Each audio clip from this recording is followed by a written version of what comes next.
Hey, this is Josh Thompson. Thanks again for listening. If this content is encouraging to you, it would mean the world to us if you would rate the podcast. Your rating will help more people find the show. You can also journey with us by subscribing to our channel. And if you share it on social media, please feel free to tag me and our guests. We appreciate when you share this podcast with those you know. We are believing it will continue to stoke the fire in people again. Special thank you to Landmark Coffee Roasters, a sponsor for this podcast. If you haven't tasted their coffee, you got to go check it out. They got the best beans in Southern California. Go to landmarkroasters.com. Type in promo code Stoke House to get 20% off. That's landmarkroasters.com. Special thank you to Ola Canvas, a sponsor for this podcast. They build super durable, high-quality clothing out of Costa Mesa, California. Ola Canvas is a small business of creators making some of my favorite clothing and products on the planet because they take time to build each piece and make it with high-quality material. Check them out at olacanvas.com. That's O-L-A canvas.com. Welcome to the Stoke House. Time to get fired up. Yee! Ladies and gentlemen, Jeff Bowder's in the Stoke House. Jeff, welcome to the show. Here it is. Back in the saddle. Yes, you are. You've been on the show before, but we're doing something a little special today. Yeah. I asked you to come on the show, and you're like, "How about I interview you?" And I'm like, "Really? You want to do this?" And I'm like, "All right, let's rock and roll. Let's see what happens."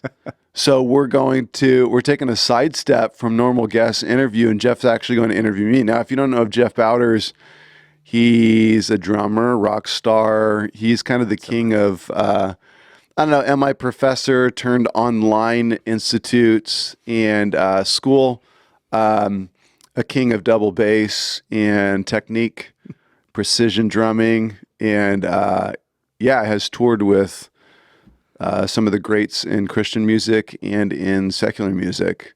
Yeah. Lots of session work, and serves at Legacy, is a deacon, and has been with us for many years. And it's kind of cool because Jeff understands the world of production, but also the world of the church, been in leadership for a long time, and been with us here at Legacy for a long time. So he's like, "Well, how about I interview you?" I'm like, "Serious? You want to do this, dude? Nobody's done that yet." We thought, who better than Jeff Bowders to do it? Yes. We're going to flip the script today. It's going to be fun. Yeah. But yeah, when you asked me if I would want to come back on, I was thinking, wow, well, last time I think I kind of left everything on the table. You kind of soaked me dry. It was good. But it was so much fun. Yeah. Yeah. We had a blast. Yeah, there was I know it's good when my wife will watch it. Huh. Even though she has to deal with me every single day. And she's like, "Oh, I'm going to watch the whole thing." Yes. There it is. Well, should probably turn this one off. I was going to say, sorry, honey, this one may not be this one's going to be even better because we get to dive into the world of Josh Thompson. So yeah, let's do it. I'm excited about this. Let's do it. Yeah, so that's why I mentioned, I said, well, I don't know if I really have that much to offer. I'm not, that deep of a well. But there was, as I mentioned to you, I said, I've known you for almost 10 years. Yes. Feels like it. Yeah. Yeah, almost 10 years now. And it's, I know a lot of things about you, but there's a lot of like essential things that I think I should know, but I don't know. Right. And I was like, why not we just kind of turn this thing around a little bit and fill in some gaps? Yeah. Which I think would be kind of fun. Yeah, my story is kind of fragmented. It's kind of all over the place. I share lots or little bits about it everywhere. Right. But it's not kind of all captured in one place. Yeah. Yeah. If we could do like I mentioned, like cohesive chronological timeline a little bit just to get some more clarity. I think that would be kind of fun for at least myself, but I think a lot of other people would probably enjoy hearing about it. So hopefully I'll do it justice. Mm-hmm. You got it. This is what number is this, Dave? I think we're 62 or 3. 63, 62, 63. Oh, you guys are 63 deep. That's good job. So this started last year? Yeah, we started a little over a year ago. And the goal was to do 52 shows in the first year, so just one a week. Sure. And I think we got 51 done or something like that, pretty close. Okay. And then we launched into kind of the second season, and we've been chipping away at it. So I do want to start at the origins, but now that we're talking about this right now, what was the impetus for this? What was the reason for it? Yeah. I think I have an idea, but I want to hear from you. Yeah. So, I mean, I had been listening to podcasts for a long time. Joe Rogan, kind of was one of the beginning podcasts that I really dug into. And I think I was shocked that people would listen for such a long period of time. Sure. I had done some radio stuff, and radio was always in snippets. And I kind of got in there and I experienced like, we got to knock this out in 22 minutes. And then so it's like, here's a 5-minute segment. And now, okay, Josh, tell us what you think about, and then I would do it. And then, okay, we got to go to commercial. We'll be right back. And then commercial would run and then we would come back on. So you get these, Right. and that's with television interviews and all of the rest. But like, I think Joe Rogan was just goofing off with his friends and just recording it. But then it started turning into these serious interviews and experts of all kinds of things. And I started digging in and listening to it. And what I discovered is it's like you can absorb so much more. And even if you're absorbing in 30-minute or 1-hour chunks and it's a 2-hour interview, you're getting the fullness of a person and you're really able to download a lot more. And people like the conversation. And I guess to the second point of reason I started is that I felt that people were lonely. And the Christian world that I came from and kind of a lot of the people that I know were fragmented and scattered. And one of the ways to start to bring everybody together digitally was to make them feel like they're sitting down with us, having a cup of coffee, hanging out. Right. And they may never get to meet Jeff Bowders, but they can through the podcast. And that's why we work so hard on the mic. We work so hard on all of the sound. It feels like we're right there with you. So I felt like people were pretty down and depressed and bummed. I'd been wanting to start a podcast for years. I just was always in fear of what people would think. Sure. Maybe I shouldn't do it. And I was too scared to do it. And then I was like, forget it, Dave. Let's just send this thing. Yeah. And we launched it and said, we'll just commit 1 year to it, see what happens. We launched it and everybody was just like, literally the Stoke House, like this is setting me on fire. Like it's encouraging to, like I finished listening and I'm encouraged and I'm blessed by it. So yeah, that's why we started it. That's amazing. Yeah.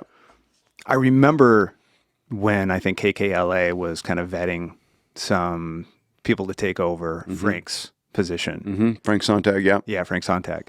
And I remember when you said they asked me to come in and, kind of do a trial run or whatever it was. And I remember listening to you on it and you killed it. You killed it. Appreciate it. But here comes a big but. Yeah. You do have much more of a Joe Rogan conversational type of, I think, approach to it. Yeah, like style. You can do, of course, the cookie cutter. All Sure. right, here's the 15-minute kind of thing. And I think you totally crushed it. But I remember, because you had Katie on there too, and it was like super conversational. And it felt more like kind of a long form. Yes. It wasn't necessarily that format that, they're known for. Right. And although, I thought you'd be fantastic on it. I was like, I can definitely see you doing more of this, and no wonder this. Yeah. I think this kind of evolved soon after that. I think it plays in my personality, definitely. It's I could do the show, I guess, if I wanted to, the welcome to KKLA 99.5, and start doing the show. But I think I do prefer, I don't know, I guess, the authentic, genuine as opposed to the show, and the show's fun. I would love to be on stage with you, Jeff, one day. But Happen. Hey, and I love high level production. I like clean. I like things to work well. Right. But yeah, no doubt, podcast does something like super different, and I'm glad we cracked it open. It's been a lot of fun. And this might play in more to your own personality, where this is yours. Like you don't have the boundaries, right? And so it's kind of a, which I can relate to. Yeah, it's great to be able to have a certain mechanism that you have to work with, and that kind of gives you a place where you need to go. And it's nice to have those boundaries. It's nice to be able to have that kind of direction. But I think for creative types, we like to have that ability to go, well, actually, I want to go in this direction. I want to go in this direction without necessarily having that pushback. Yeah.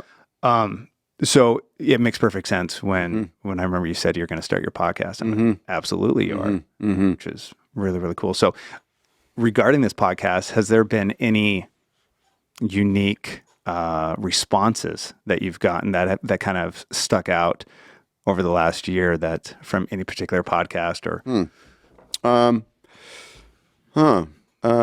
that might have like reaffirmed your like we did this because I felt people were lonely and this is going to fill a void. Yeah. And then, Yeah. No, I had a mentor of mine when I was young. I hadn't talked to him. I haven't talked to him in probably, I don't know, maybe 7-10 years, like since we started the church. And, he started listening to the podcast. I don't know how he got it, but it got into his hands. And, one day Katie and I are driving, and all of a sudden, I look on my phone and he's calling, and I'm like, babe, so-and-so's calling right now. And, I was like, that's odd. Like I didn't expect that shit. And she's like, pick it up. I'm like, okay. So I pick it up, and he just like literally like, hey, just a quick phone call. Like it's just literally 60 seconds, 2 minutes. Just want to say, your podcast is ministering to me on another level, and I needed this more than I knew. Like I needed this. wow. I was like, what? So it like, and that has kind of been the kind of the same thing that has been coming forth. People that it really does connect with, it seems to connect with them very deeply. Like it's not just a surface connection. I'm sure some people are listening just for entertainment because it's kind of fun. Yeah. And others get to listen because they get to know a bit more about me as a pastor, because sometimes you never get to know about your pastor. Sure. I mean, ever. Sure. There's no outlet in which they can let their hair down and really talk. I don't have a lot of hair, but I let down what I have. All right. And so there is no outlet for them to really be themselves and to just talk, and people listen to tone and inflection and voice and kind of their inner thoughts and like what's going on, listen between the lines. And I think that's been really helpful. But yeah, it's been a breath of fresh air for me too. It's just been fun. Like, I've been doing ministry for almost 20 years now. And it's like, I've been teaching 2 times a week for almost 20 years, Wednesdays or midweek and then Sundays. And like, it's just, it can become redundant and just mundane and same old. And so this has been a new flavor and a new experience. It's brought a lot of life, a lot of fun, to ministry. That's awesome. Yeah. Yeah. I can tell. So then you've been doing the ministry for 20 years. Let's go back to how that even started. Yeah. So as I mentioned before, it's like, know a bit about kind of the origins a little bit. Yeah. But it'd be nice just to get a little bit more clarification on that. So grew up in Riverside, born and raised in Riverside, California. Yeah. I was born on my grandmother's couch. Wow, really? Yeah. No hotels. Wait, they didn't have hotels back then? No hospitals or hotels. Because that's where babies are normally born, right? Hotels. No hospital. I think me and Jake were both born at home. I think Jesse, I don't know actually, maybe he was born in a hospital, I'm not sure, but you're youngest, oldest, or middle? I'm the oldest. Right. Yeah. I'm the oldest of 3 boys, Joshua, Jacob, and Jesse. Okay. Yeah. Yeah. And we're 2 years apart each. So So there's a 4-year split between me and my youngest brother, Jess. And yeah. What is your earliest memory as a child? Yeah, that's it blurs because I can't tell if it's my own memory or if it's something that I saw on a VHS. Oh, okay. You know what I mean? Sure. So, like I remember seeing us as kids. I mean, I remember this moment, like it's Christmas time and we're getting the lawnmower bubble machine. Remember that thing? Absolutely. The lawnmower that when you pushed it, like the bubbles came up. Instant party. And I think I'm around 4 or 5 years old at this point, but I'm putting flour on my face, yelling "ho ho ho," Merry Christmas to everybody. But yeah, I remember. I don't have a lot of memories of my mother, but I have one. We grew up in a trailer park in Paris, just classic trailer park. We were the kids running around with no shoes on, and Sure. Grandma drove the old Ford, about to break down truck, and but yeah, I have a memory of us running around in the front room. I remember my dad getting us a Nintendo. That was like a massive day. I remember falling and hitting my head right here square on a coffee table and splitting my head open. I remember cutting my finger open, trying to open an otter pop with a giant butcher knife. A lot of, these are the young memories. Yeah. So, but it's very blurry and it's very, out of reach. I think my mind tried to delete a lot of my childhood. Sure. Because of just a lot of the difficult stuff we went through. But yeah, I think, there's somewhere around there. Yeah. And, some of the memories of your mom. Mm-hmm. What are some of those? I don't have a lot, but again, I think through picture and video, I have some. I remember her singing at church with my dad. We grew up in a little Pentecostal church of like 30 people. Okay. And my mom and dad both sang. I have her songbook still, pretty cool. Kind of this 3-wing binder. It's a yellow notebook. And a lot of the songs that her and my dad wrote. My dad was worship leader there, so I remember them singing. I remember being yelled at one time for trying to grab some scissors off the wall. But yeah, I don't have a lot. It's really weird. I maybe have like 3 or 4 memories. How old were you when she passed? I was 6 years old. I was 6 years old, and Jake was 4, Jesse was 2, and this was in February, I think, of '89. It was in a car crash, so it was Really? it was drastic. It was in the middle of the night, and I just remember getting up in the middle of the night. It was probably 1 or 2 in the morning, maybe 12 midnight. I don't know. But my dad was there at the door, and the cops came knocking on our door. And I remember the cops being there, and then my dad telling us what had gone on. And then a pastor came over to our house that night, or that night or the next day. And but yeah, it was a drastic car crash in Riverside. Yeah. Yeah. Mm-hmm. Wow. Did you feel at that, can you remember feeling at that point how the family dynamic is going to change? Or was that even something that you could even comprehend? Or is it just something that you were eventually going to be experiencing regardless? I'm 6 years old. What I do remember is I had to go to school the next week, which I was really bothered about because I'm 6 years old. I think I've got to be kindergarten or first grade. I'm somewhere in there. And I actually got held back in school after that. Like everything started going down for me. Okay. But I remember in the trailer park, I would have to walk down the street and then I would make a left. I'm 6 years old, but I would walk down the street and then walk all the way to the main road. And I would stand on the corner where the bus would come and pick us up. Mm-hmm. The bus would take us across the bridge. Again, this is over in Paris on the backside of Riverside, kind of like Moreno Valley area back in there, behind the 215. And they would take us to school. And I do remember that week just being very sad and just wondering like why I had to go to school. So that was probably the very quick reality that I experienced as a child. And then I don't know, I guess maybe an idea that rings through my head. And I don't know when this started, but I just knew that like I had to take care of my brothers. Right. Or I had to figure that out as a kid. And so, yeah, because my dad was a truck driver, and so he was gone, 2 or 3 days at a time. And so we were left, trying to figure all that out. So that's probably where, that's probably the sense of responsibility that I had taken on as a young child. Sure. Yeah. And maybe this heavy demeanor face, too, because I always wonder where it comes from. But like, I remember I'm like 17, maybe 16, 17 years old working at Stater Brothers. And a lady walks up and she's like, "Are you okay?" I'm like, "Yeah."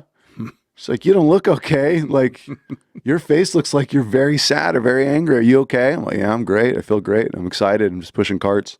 Yeah.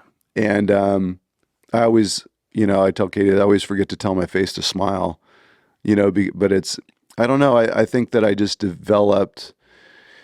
It's weird because when me and my brothers reflect on it and we tell the story, it was a very sad childhood, but like we didn't know, kind of.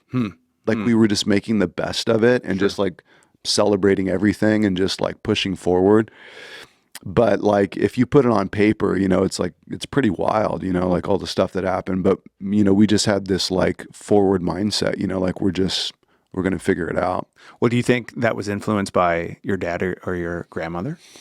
Or you guys just kind of That's a good question. developed that out of necessity? Yeah. So grandma, she was I think maybe we saw how hard it was on the family as a whole.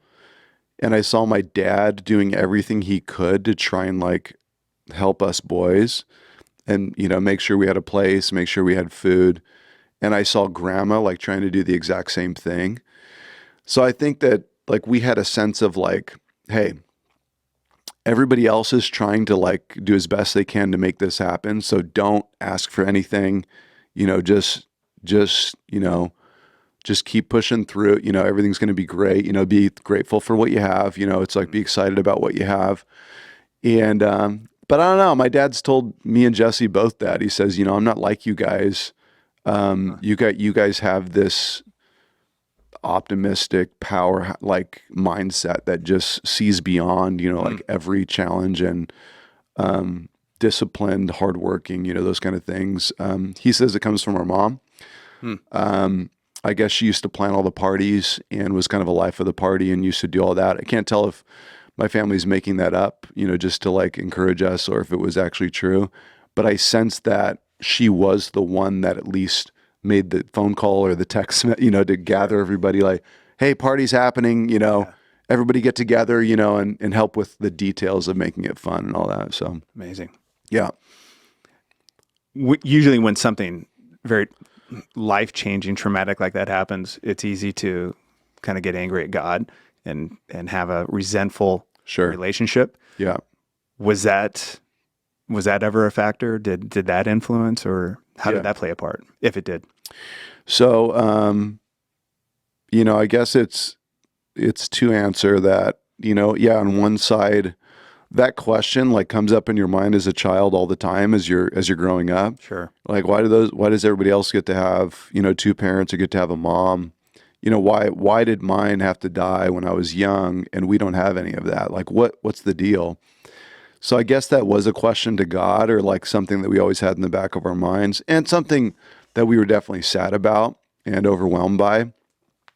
When I don't even know when those realities happen, but I can't pinpoint them, but I just know it was a kind of an umbrella, over us. But then at the same time, my dad's like this, I don't know. He's kind of the nicest guy you ever met. He's this gentle giant. Yeah. Just, you don't ever feel one sense of like judgment or criticism or like just nothing. Like, it's just like, son, I'm proud of you because I'm proud of you. And that's it, and you're doing great. And I just see him playing piano. I see him singing.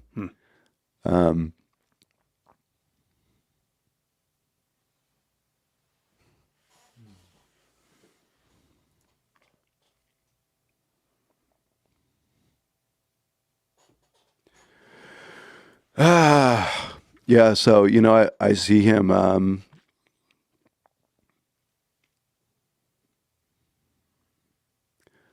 yeah, like I told Jess, I was like, I think that my dad, maybe the savior of his life, is music and Jesus, so it's like, it was kind of his anthem, like through all of those years, and maybe still is to this day, that's just part of his anthem. Like he just kept singing, kept going to church, kept worshiping, always had his Bible, kept pushing us to just love God. So when you ask that question, like, what do you think, were you angry at God? It's like, it's a hard question because I figured, I don't know, when you think about it deeply, my dad should be angry at God, and I don't see him angry. So, like, I see him continuing this relationship. And then on the other hand, we're like, well, why don't we have two incomes? And like, why are we having to scrape along? But you know what? When I reflect back on it, it's like, no doubt that all of this hardship and all that pain and all the crazy stuff, and my grandma stepping in, like just all of that has given us this crazy grit, like to this day where, I don't know, we've been through a lot, still been through even more, and it just doesn't seem to affect at the degree in which I think it should sometimes. I still find great joy and peace and happiness and stoked about life and like having fun and want to make everybody have fun and am angry if people aren't having fun and I want them to enjoy life. I don't want the stoic, lame religion stuff. It's just like, what's the point? Love God, love people, and get on enjoying life. Yeah. It's Amazing. So no, I still to this day, I'm not mad at God for that. I was sad as a kid, just didn't understand. But again, it's my dad and my grandma. I think just their example of maybe not being angry at God and just keep pushing through that caused me and my brothers to think differently about it. Yeah. Well, yeah, even when you said your dad says you guys have this optimism that I don't have. Yeah. Well, he may not have that attitude that shines on the outside, but his actions are proving otherwise. Totally. The fact that he is such a stalwart and just moving forward and not being a victim and just going, okay, well, this is what we have to do. That makes massive impression, especially I think on a child. Yeah. It's kind of it's kind of the life is beautiful, mentality. Yeah. It's like, even though there's chaos going on around you, it's like, we're just going to keep playing piano. Right. And keep enjoying what we have and make a game out of everything. Yeah. And because it's, there were a lot of godsends, that came along that definitely helped us to have like an absolute blast of a childhood. Because I can build out a real sad childhood, and point out a lot of the things, and we can if you want to. But I can also point out a lot of the just amazing, things that showed up that just, made everything, I don't know, so fun and easy. And where we didn't, that's what I'm saying. It's like we didn't know we were poor. We didn't know that we didn't have, like, even though now I can see. What do you mean by that? Was this like financial or experiential or what? Yeah, so my dad made like 25 grand a year, driving truck. So we're on a single income. My grandma is cleaning out her retirement, trying to pay for stuff that we need. My grandma Thompson is my dad's mom. She moved in with us. And, we got the food stamps and the government cheese and milk and, all the things. We never had a lunch made for us, a sack lunch made for us. We ate the food that they had at the public school because my dad filed for low income, and then we were able to get food from the public school system. So every meal, including like breakfast and lunch, I think was there at school. And again, a lot of people don't know this stuff, but yeah. And so, yeah, we just didn't, we were always struggling financially. I mean, just every single day for all of my life. I never remember a day. I remember, I signed up for football freshman year, and I remember that you need $20, to get football shorts. You need your workout shorts. There's no way I'm going to ask my dad for $20. Not going to happen. So I think the coach probably picked up on that. Just got me, shorts. And I was playing quarterback as well. He liked my athleticism, and he let me start. And so they just took care of me. But, yeah, just growing up, we didn't have, we always struggled in the part of finance. And then my dad, was working a lot. He had to work as a truck driver. So he's gone, like I said, overnight sometimes. And he would be gone early in the morning and then come home late at night. So we're kind of with my grandma, and we walked to school every day in the snow, uphill both ways. Wow. No, I'm just, no. Crazy physics. No, but we walked to school every day since I was probably 6 years old or something. And all the way through high school, I walked to school, junior high and high school. And then, yeah, I think those seasons of just my dad not being there, my grandma stepping in and taking care of us. We would go to school early in the morning. We'd come home in the afternoon. We'd check in with my grandma. We'd go throw our backpack in the house, and then we would just run outside, and we would play all day outside until the lights came on. Awesome. So, and across the street, this is a major point I should put in, is that a guy, shout out, one of my best friends, best buds. His name's Kyle Polston. He was living across the street from us, and lo and behold, there was a school that his mom worked at prior, I think, to us moving into this neighborhood in Riverside. And his mom was teaching my younger brother, Jacob. He was in her class. Well, we move from where we were at, and we move into Riverside, and we move in right across the street from this teacher. Her son is Kyle Polston. Kyle Polston has every cool toy you could ever imagine. He's that kid in the neighborhood. He's got a pool. He's got a tetherball court. He's got a trampoline. He's got a basketball hoop. He's got pool tables. He's got dartboards. He's got all of the sports gear, but he has no brothers. One sister. So me, Jake, and Jess roll up and are like, "Yep, hey, want to play? You got some brothers now." Yeah. And so he literally is our brother. He's, he's in my wedding. He's and when I reflect back on all that, that season that's what I'm saying. It's like, what a godsend that we didn't have anything, and Kyle didn't have brothers. So we filled in the gaps on both sides. And so it felt like PlayStation and all the, I mean, we had so much fun. I mean, summers were crazy, we're riding bike competitions around the, how many laps can you get around the block with no hands, the, all the sports. We would play, roller hockey, like in the street, acorn fights. Yeah. We would catch bugs and Royal Rumble them, throw them all into a basket, make them fight, and we light them on fire. I mean, we did love it. We were doing crazy stuff. That's the best on that street. And I have 1,000 memories, on that street. And so that was a godsend. Another one that sticks out to me is that I never went to the dentist once. I never went to the doctor once. I never broke a leg. I never broke any bone. Me and my brothers never broke anything. And we never went to the dentist. We didn't have any insurance. We didn't have anything. My grandma built a farm in our backyard, and we ate everything. We had 22 different fruit trees. Oh my. And we had beets and kumquats and, of course, tomatoes and plums. And you had sunflower seeds and strawberries and you name it, we had it in our backyard. My grandma grew up in Oklahoma, and she dropped out of school at 4th grade and had to learn to work the farm. She had to teach herself to read. And she read through the Bible every year as long as I can remember. And she'd be walking around with her Bible in the house. And so we not only were forced to work the ground in the backyard, but we also ate from it.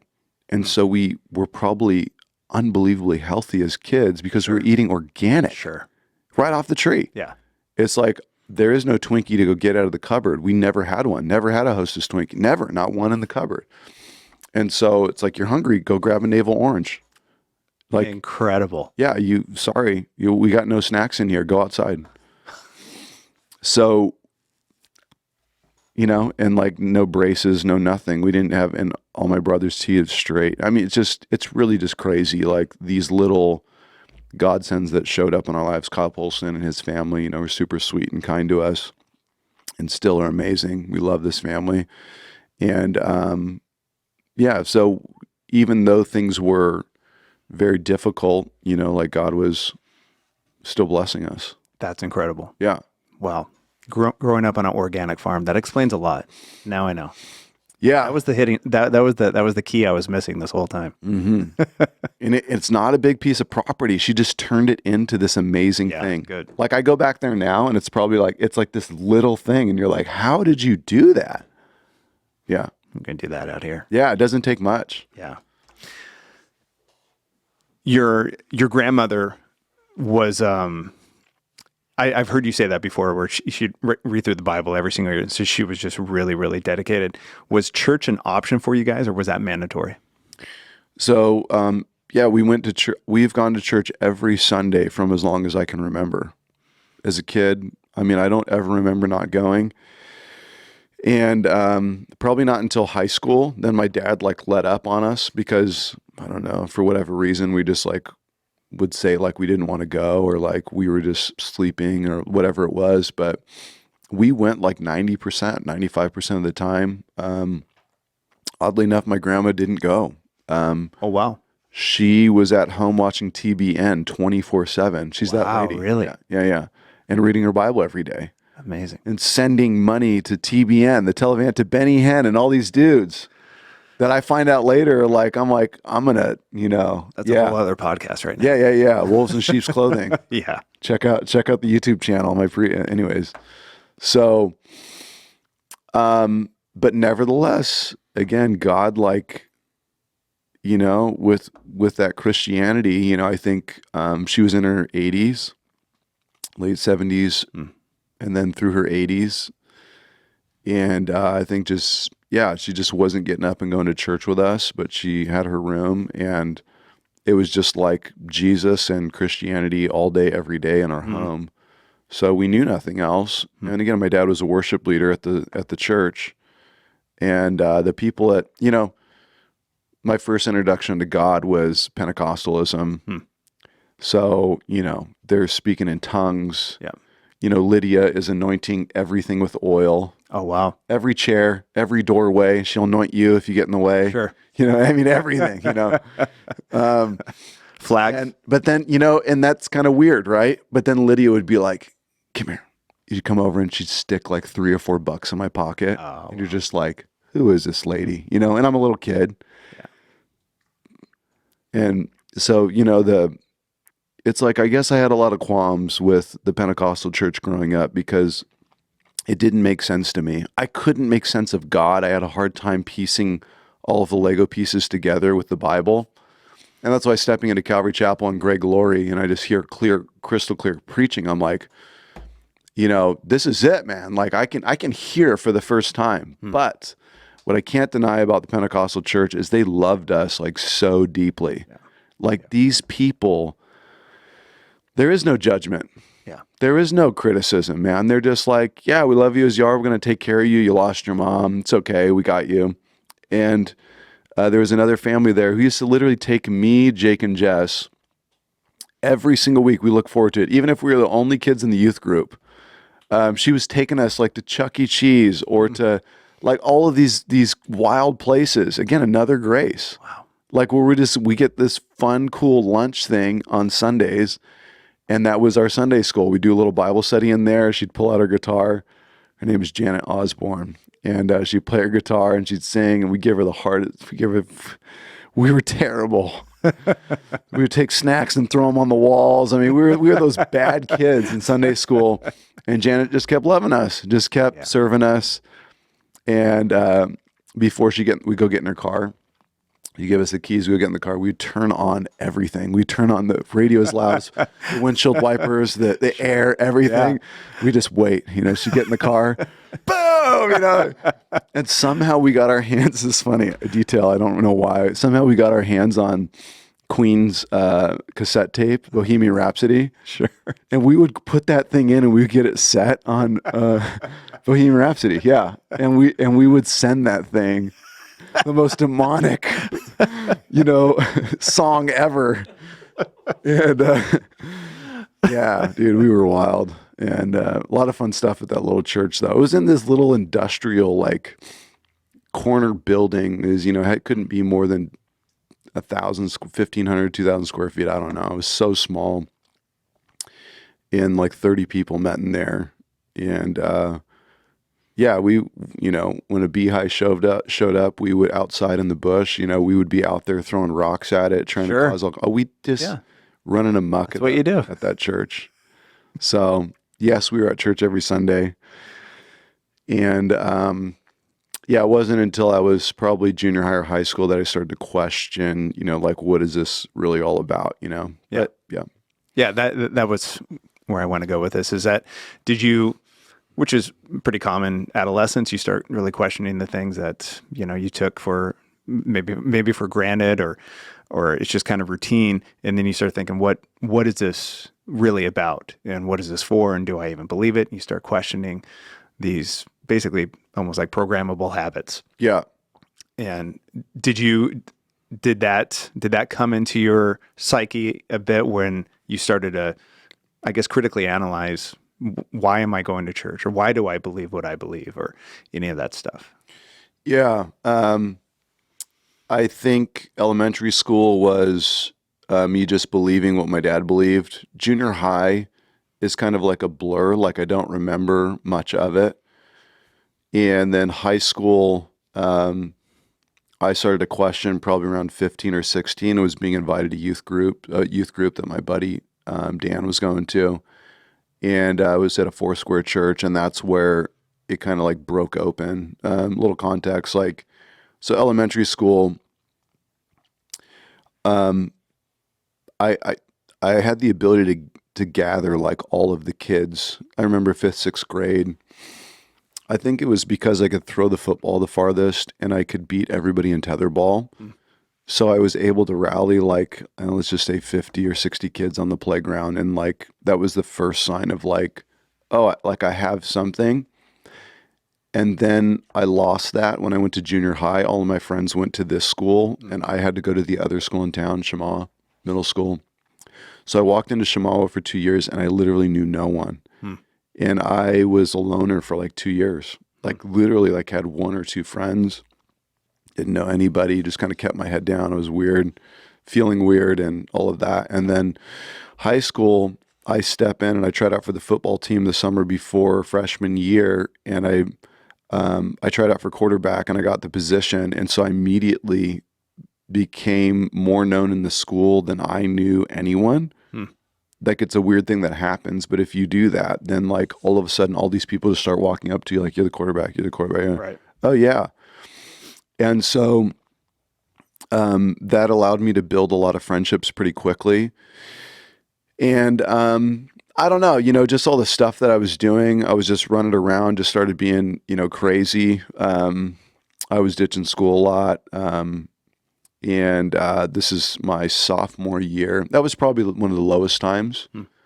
It's when I actually told myself, like, you're becoming who you said you would never become. Like you're becoming a loser. And it was because I'd found out that I had, I don't know, X amount of absences in my French class and I was failing it. And it's not like 10. It's more like, I don't know how many it is, 30 or 60 or whatever. It was a lot because I was ditching every day. And we would go smoke weed. And this is the first time I kind of had gotten into all of that with this guy named Oki. And Oki, yeah. He was the dealer on campus and he was always smiling. He had this big smile. He's actually a nice guy, a good guy. But yeah, he was the brownie dealer and the weed dealer. And so started smoking weed a little bit, then with a couple other guys that I knew in the neighborhood. And we would ditch, smoke weed, and then we would go to Burger King, get the Cinnaminis. It's very important, Jeff. The Cinnaminis were extremely important. But That's what I hear. But after whatever that was, 4, 5, 6 months, I remember like looking around at the crew that I was standing around and they're like smoking and I'm just sitting there. I'm just like, dude, I'm an absolute loser. Like, what am I doing? Right. This is not what I'm doing. And that was it. I just said, I'm not doing this anymore. And I just made the decision. It was as clear as that. It was as easy as that. I just made the decision. I'm not hanging out with these guys anymore. I'm not ditching anymore. It's done. And I left that group and I literally just started hanging out with other people. And well, how did it even get there, though? I mean, because you're going to church every single week, you have this great influence with both your grandma and your father, and it's like when was it like, I think I need to smoke some pot? Was that a peer pressure thing, or was it something where you felt like it was your adolescent right to go experiment? Or yeah, I guess it was just the cool thing to do. I actually didn't like the feeling. I still, like to this day, like have no desire to smoke weed, like not one bit. And I didn't even have the desire while we were doing it. Honestly, I would choke and cough and all of the rest. And a couple times I got paralyzed. Like I remember sitting on the couch, just paralyzed, like just staring at the TV. And it's like, yeah, man, we're like hungry, you know, and like, let's eat all the snacks and all this stuff. And I just remember sitting there like, this is kind of lame. Like, why are we doing this? Like, I just don't dig it, you know? So, I guess I got to that point when I realized, I don't know, I think I always knew as a kid, like, you stay away from like drug people. Like, I don't know. It was just like in me. My dad's not a substance guy. My grandma isn't. Nobody is, you know, nobody does. There's no type of substance around. Kyle Polson's family, very clean as well. And so I don't know. Everybody that I was around, I guess, was very clean and focused. And I just always associated substance with partying and being out of control. And I like being in control. Still to this day, I love being in control. So it's like, I don't want to lose control of my mind or my body ever. Yeah. So I think when I started to experiment with that, I started to realize, like, I'm honest with myself. Like, the peer pressure wasn't enough. I think I was just like, this is dumb. Like, why are we even doing that? Why do you guys even like this? And then furthermore, I saw that, I think I started asking myself, do I want to be like these guys? And do I want to go down that path? And I was like, no, I don't even want this. Why am I doing this? I'm just kind of just to hang out and be a part. This is dumb. And so I made the decision. My dad's still going to church, still leading worship. My grandma, this is in high school, so I don't even know if my grandma was still living. We had moved around this time. And I think when we moved from the house across the street from Kyle Polson, we moved to this other neighborhood. My grandma had moved into her own place, and that was the first time she'd been away from us.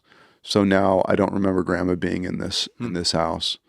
So, but yeah. Then at that point, I started hanging out with some other friends, and my buddy Dan invited me to a Foursquare church over off of Jackson in California. Dan Moss. Shout out Dan Moss. Right on, Dan. Yeah, love you, Dan. And yeah, I went in there and hung out with the youth group a little bit, and this is when my life changed. This is when everything changed. Okay. I'm a prophet comes in town. It's a Foursquare church, Pentecostal. Sure. You know, this guy, he's from Sri Lanka, and he's doing a talk that night. And I know, especially where I sit theologically now, it's wild to think about, but you know, he does his talk, and I remember thinking about his testimony. His name's Leslie Kegel. I still remember his name. And he planted a bunch of churches in Sri Lanka. He was talking about the persecution that him and his family were facing, that his like grandmother had been like tied to a post and they tried to burn her alive. Wow. That his legs had been broken, that he was trying to, do all kinds of things to further the gospel, and that he doesn't, even if he doesn't have any money out there, you know, he relies on God to bring the meal for the family. All these wild things. And I'm just like, dude, this is crazy. You know, that country was predominantly, I think, Muslim or Hindu or something like that during that time. I don't remember exactly. Maybe Buddhist. But he had this radical faith. I remember hearing him tell his story, and I'm just like, this guy is like really living for God. And at the end of his talk, he said, anybody want to come down and receive prayer? I'll pray for you. I'm like, I'm going down. So I went down there, and he laid hands on me. He prayed for me. And he prayed that classic, you know, Pentecostal Joshua prayer. You're going to lead thousands. You're going to, you know, you are the general. You are the commander. You have the authority. You know, God's given. He prayed all those things. And the next day I wake up completely different. I grab my Bible and I take it to school with me, and I become that guy on high school campus. Wow, really? Yeah. And how old were you? I was crazy. What grade? I'm 16. Junior? Sophomore, junior? I'm sophomore, junior. I'm somewhere in there, 16, 17 years old. I was 18 as a senior. I could check myself out of school. I remember that. So, but yeah, I'm like 16, 17. I become this ultra radical Christian, like on campus. Yeah. So at that time, you're okay. this is my identity. This is what I'm doing right now. But did you have any projections of, all right, I'm going to be a pastor, I'm going to be a missionary, or were you even looking that far ahead? Mm-mm. It was like, this is who I am. This is my identity. And I'm going to let everyone know about Christ. Mm-hmm. Yeah. I don't know where that fire came from. Well, the Holy Spirit, but I don't know why I had these very specific desires that I had to convert everyone. I don't know why. I don't know where that motivation came from. I remember my grandma gave me a tape from David Wilkerson. Wow. Is he New York? Was that where he was with the gangs in New York or something like that? Yeah. And he gave a sermon that it's like this cassette tape. He's like burning the place down, dude, like just challenging and calling. And I remember taking all these notes in the back of my Bible. And then with that youth group, I went to a missions trip to the Hopi people in Arizona, the Indians, Hopi Indians. Okay. We went to, I think it was in Arizona or New Mexico, and we went there and like ministered to those people. I remember that happening. And then when I had come back, again, I don't know, all of this is all jumbled into one thought, but I just remember that I picked up my Bible and decided I would start going to school, and I'd put my Bible on my desk, and it would cause conversation with people everywhere. Sure. Then, this is embarrassing. Then I decided to take a Dickies jacket. Remember those Dickies jackets? Oh, yeah. Dickies the pants? dark blue ones. Dark blue. That's exactly what it was. Yeah. I got embroidered on the back of this Dickies I jacket, love it. Jesus Christ with a giant cross, Jeff.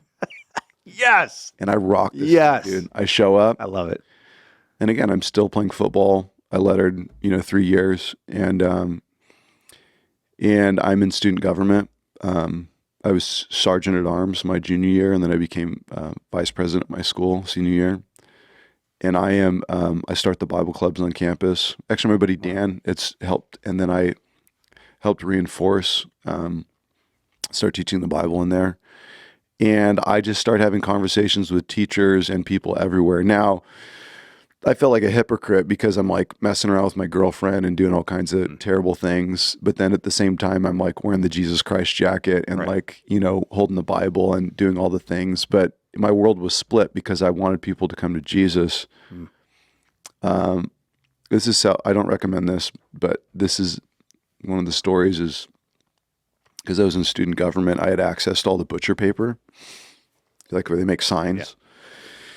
Yeah. And you normally make signs when you're campaigning and when you're announcing something and all this stuff. Well, I decided one lunchtime, I'm going to make the 10 Commandments on these signs, and I'm going to it's like bigger than this wall. Jeff, it's bigger than this wall. I wrote the 10 Commandments out, like massive, dude, and I put it on the school parking lot. So good. I got up on the ladder and I taped it up there on the whole thing. And the principal comes, Josh, you got to take that down. I'm like, no. Josh, you got to take that down or I'm going to suspend you. I wouldn't take it down. She didn't suspend me. I think she was actually a believer. And and the janitor came and took it down. But I was doing crazy stuff like this. Yeah, yeah. I was like that kid. Yeah. And that was, and then at the same time, sports and fun and homecoming floats and, just having an absolute blast, like as best I can through high school. But it was more of a social experiment for me. High school was than learning. I didn't learn a lot. Sure. My public school education, but Ramona Rams, let's go. Riverside, Ramona Rams. So you make it through high school eventually where you're Do you see this contrast of worlds? It's I love it though. It's like we financially have nothing. Dad's not around a lot. Christianity is there because of my dad at church. And then there's all of this positive, crazy wild things happening. Right. Anyways, yeah. Well, I mean, it's the grace of God is just showered over this entire thing. And that's what's so cool about it. I mean, even you becoming the on fire evangelist for your high school and wearing the Dickies jacket and plastering the 10 Commandments everywhere and, and starting maybe some controversy through it, but it's a righteous indignation type of a thing. Yeah. That gets you through high school, but then high school has to come to an end. What are you doing after that? So what happens is I actually step into Harvest somewhere around like 17 years old. I think I'm a junior, and I am working at Stater Brothers. I would play football, do practice, and then I would run over and I would work at Stater Brothers to make a little money. My first job was at Dairy Queen, 15 years old, making ice cream. Beautiful. I got paid like $4.30 an hour. I don't remember something. It was a training wage, they called it. It's below minimum wage. Yeah. So they can pay you below training wage. So I was only 15. So Right. not until you're 16 do you get to make minimum wage. I was like, okay. But I couldn't believe it. I was making $100. I'm like, dude, I got money. But then I started working for Stater Brothers, and I would go over there and work as much as I could to make money. And Stater Brothers is right across the street from Harvest Christian Fellowship, Greg Gloria's church. And I'd heard about this Harvest a lot. And one day on my lunch break on a Sunday, I decided to go over and listen to Greg preach. And story goes, I don't know, I listened to Greg a few times, but then there was one time, I love the preaching. It was unbelievably clear. The gospel was preached. My mind was blown. Like, This is it, man. I got to be here. Well, I'm in the foyer one day coming into church because I started going, and Steve Wilburn walks up to me. Again, I'm 17 years old, and he fist pumps me in the chest. Hey, you. Of course he does. Hey, you need to go to camp. And I'm like, what's camp? He's like, you need to go to camp. I'm like, okay, what's camp? And he's like, we go to the high school camp. You got to come. I'm like, all right. So I somehow get signed up for camp, and I go, life-changing. Then I become a co-counselor the next camp, and then I become a counselor the next camp. They're every 6 months. And that's how I start integrating into Harvest. Well, so that happens at 17 years old and 18 years old. I graduated at 18. It's crazy. I had applied to 3 different schools, Cal Poly, Cal State San Bernardino. I think San Luis Obispo was the other. And I think I got accepted to 2 or 3. I can't remember the letters, but I got accepted, and I ended up, because of like a financial aid, Pell Grant, Cal Grant, everything was paid for, and I would get extra money if I went to Cal State San Bernardino. So I'm like, I guess that's where I'm going. I guess that's what I'm going to do. And so was the plan. My papa,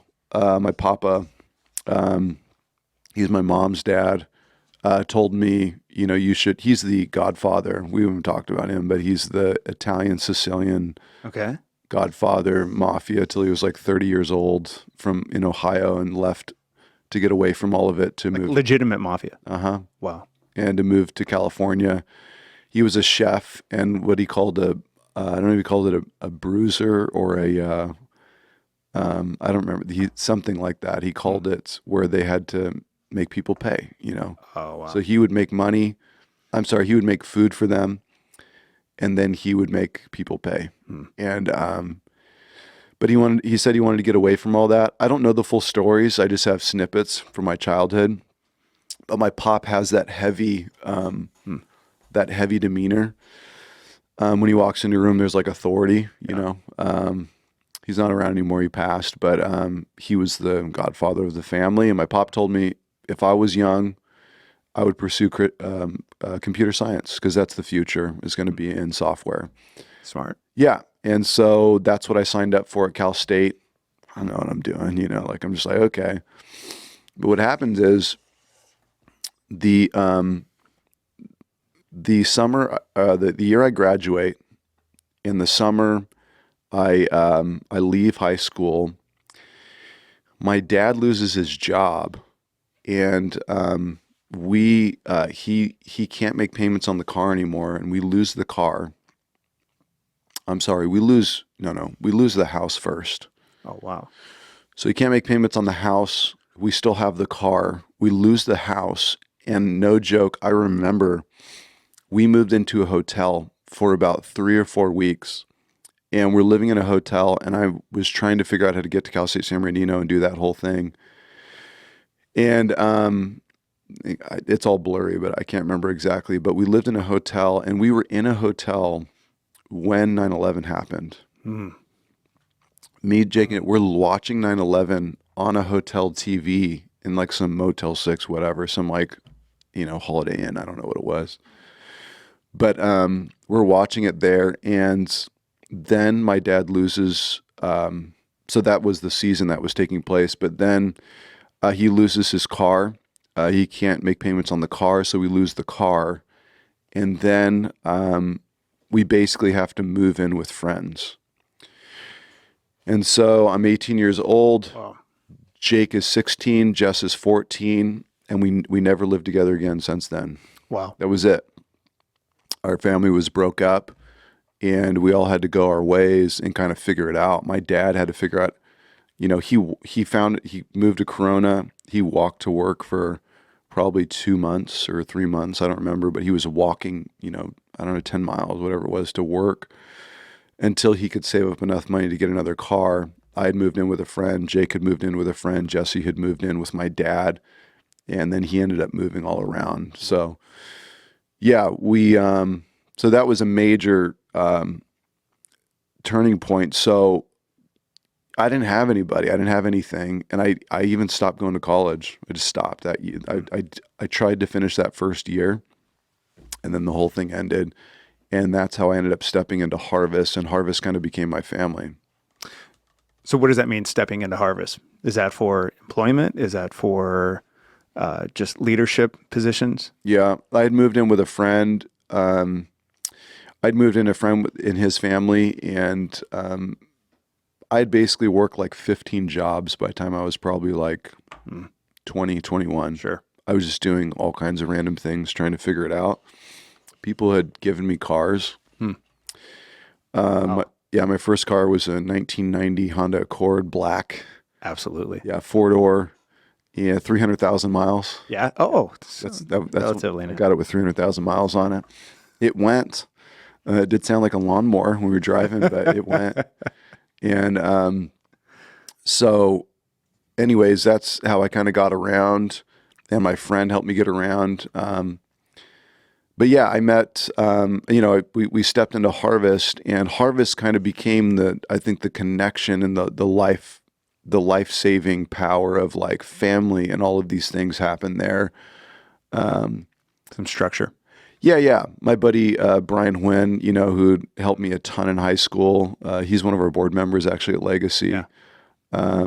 He's the Vietnamese family that I used to go over to their house and break dance with and do all these crazy things. And he would drive me around in his brown station wagon trying to get me to work. And Dave, that's when you're going to input some of those videos of the breakdancing. Yeah. Right here, because that needs to be seen. Yeah. We used to head spins and windmills, and I'll still throw down. I don't mess around. But I want to see the centipede. no, I don't. I'm not. That's what I can't do it now because I'm like four. You know what I mean? It's like you're that guy. Like you're the old guy trying to dance like you're young anymore. The problem is like when you haven't done it in a really long time, like it looks like it. Yeah. You think you have the muscle memory, and then it's like that's not working. But in your mind, you're like, I'm doing something. And then the next day, you can't get out of bed. Yeah. You break a knee. Yeah, you do. You bust a hip. But anyways, Brian was a huge saver in my life as well, with Kyle Polston and all those close friends that I had in high school, and I stayed with that family, another friend who ended up falling away from the faith later. Really sad, but he stepped into Harvest with me for a long time, and Harvest became my family. It became the lifesaver. Like I didn't have a path. No more college. I don't know what I'm doing with work. I just all of a sudden fell into the high school camps, and the high school camps led to me eventually being hired on as an intern. So was that a desire early on? Because it seems like there's a pattern of leadership from everything. Even if you want to count the quarterback of the football team, you're kind of by default the leader of the team. But then also you start the Bible clubs. You're starting that. You go to Harvest. Wilburn brings you into the camps. A couple years after that, you're a counselor. You're leading the camps. So it seems like there's like a consistent arc to a direction of leadership. when you went into Harvest when you were 2021 and they really kind of embraced you, did you have that kind of desire? Did you know that that's a track that you wanted to pursue, or was this kind of God just continuing to open up these doors and opportunities? Yeah, it's blurry because I do remember looking at Greg Laurie preaching and saying, like, this is amazing what he's doing. Like, I would love to do that. I remember that moment. But saying, I'm going to do that, or I would love to do that? I'd love to do that. Not that I'm going to do that. Okay. I never had a desire as a young child to people. I think because they saw those traits in me of, like, you know, being able to rally the kids with the football, you know, or like from elementary school, you know, to high school, or they always used to say things like, you're going to lead people, you know, you have way with people, you know, or, you know, that charm or what, you know, whatever it is, like as a child that they would see, you know, they used to pray those prayers. They would say those things, you know, my Italian grandma, my mom's mom on the other side, Grandma Tag, she always pray that, the red ribbon of Rahab over me, and, you know, all the Pentecostal prayers of you're going to lead nations, you're going to do great things, you know. So that's the only sense that I have of calling, you know, long term. I feel like more I got sucked into it and I fell into it than like I'm going to. It wasn't like a concerted effort. Like this is like I'm going to go to seminary. I'm going to go to school. This is what I'm going to do. I'm going to become a minister. I'm going to do all that. That wasn't it. I was working construction at the time, actually, when I got hired on at Harvest. I had been doing construction for about 3-4 years. I swept the floors, you know, of the construction homes. So I was just a laborer. I'd move wood around. They'd pay me $10-12 an hour to do that. And then eventually I fell into 3 trades. So I did plumbing, from undergrounds, ABS piping, gas lines, water lines, copper lines. I learned how to weld and do all the soldering. Wow, really? And then I learned, the next guy taught me a little bit of electrical. So I started running, they call them home runs. I started running those from the power box and your electrical box. And then he also did finished carpentry. So we would go into these $1 million homes and we would do crown molding. We would do the molding in the ceilings and in the doorways. And so I learned wood. And then I started working for this private builder. His name's Salvador Mendoza. And he jumped the border when he was 14. Wow. And I met him through my plumbing boss, and he needed some help. And so Salvador, his story goes that he picked the fields when he jumped the border, saved all his money. He said he would make all the food for all the other guys who were laboring, and he would sell them the food. He was finding every way to make money. Then he drove truck for 10 years, he said, saved all of his money, and he bought his first piece of land and built a house in Corona. Wow. Yeah. And then he got his hands on blueprints. That's when I came on the scene. And he's like, I need somebody to stand on my job site.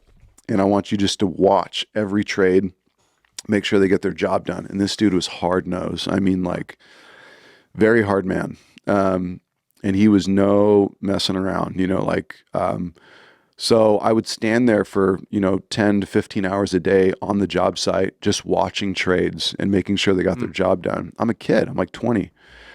And so I got to like understand construction and like how to build homes. Sure. And we would take the blueprint and flip it. And I'll never forget one time, the inspector was coming. I was supposed to meet with the city inspector to go through the inspection, and I got a flat tire. And I'm on Cajalco Road out in Riverside. It's the back road.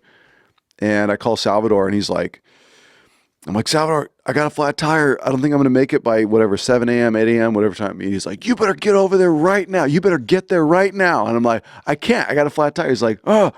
He drives out. He pulls up in his Mercedes. He gets out, and I'm like, yes, you know, he's gonna help me change a tire. He's like, give me those blueprints. He leaves me there and gets in the car and goes with the inspector, walks with the inspector, gets it done, then comes back and helps me. It taught me, like, you get the job done. He used to walk up to tradesmen and say, if you finish this job right now, not in 3 days, I want it done right now. I will give you an extra $2,000 right now. I want it done right now. because these dudes would drag their feet for, Sure. 2 or 3 weeks. So I learned a lot from him. But anyways, the next step was he was telling me, I'm going to buy you a truck and here's the blueprints. Go find me land. We're going to flip a house and I'm going to give you the profits. They're making somewhere between 100 and 140K on a flip. And he said he was going to give me the profits on the next house. And no joke, that's when Steve Wilburn asked me, you want to come work for Harvest for $8 an hour? The crossroads. Yeah. And I'm digging a ditch somewhere. I don't remember where I'm at, but I'm digging the undergrounds for a ditch. And I remember like this moment with God where he says, you want to do this? You want to build homes or you want to work for me for the rest of your life? So I think I want to work for you. I figured I could always go and make money doing homes, but I think I'll go work for you. So I that's what happened. I stepped into the high school ministry and making $8 an hour as an intern at Harvest Christian Fellowship. I think I'm 20, somewhere around maybe 20 years old. Okay. Yeah. Okay. How many pastors are on staff there at this time? Were you one of like many of the younger?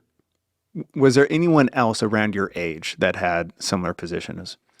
So yeah, there were 1, 2, 3 other interns, but we weren't pastors. We're just interns. Okay. So there were probably around 25 pastors on staff at that time at Harvest, but I was just an intern. Okay. Yeah.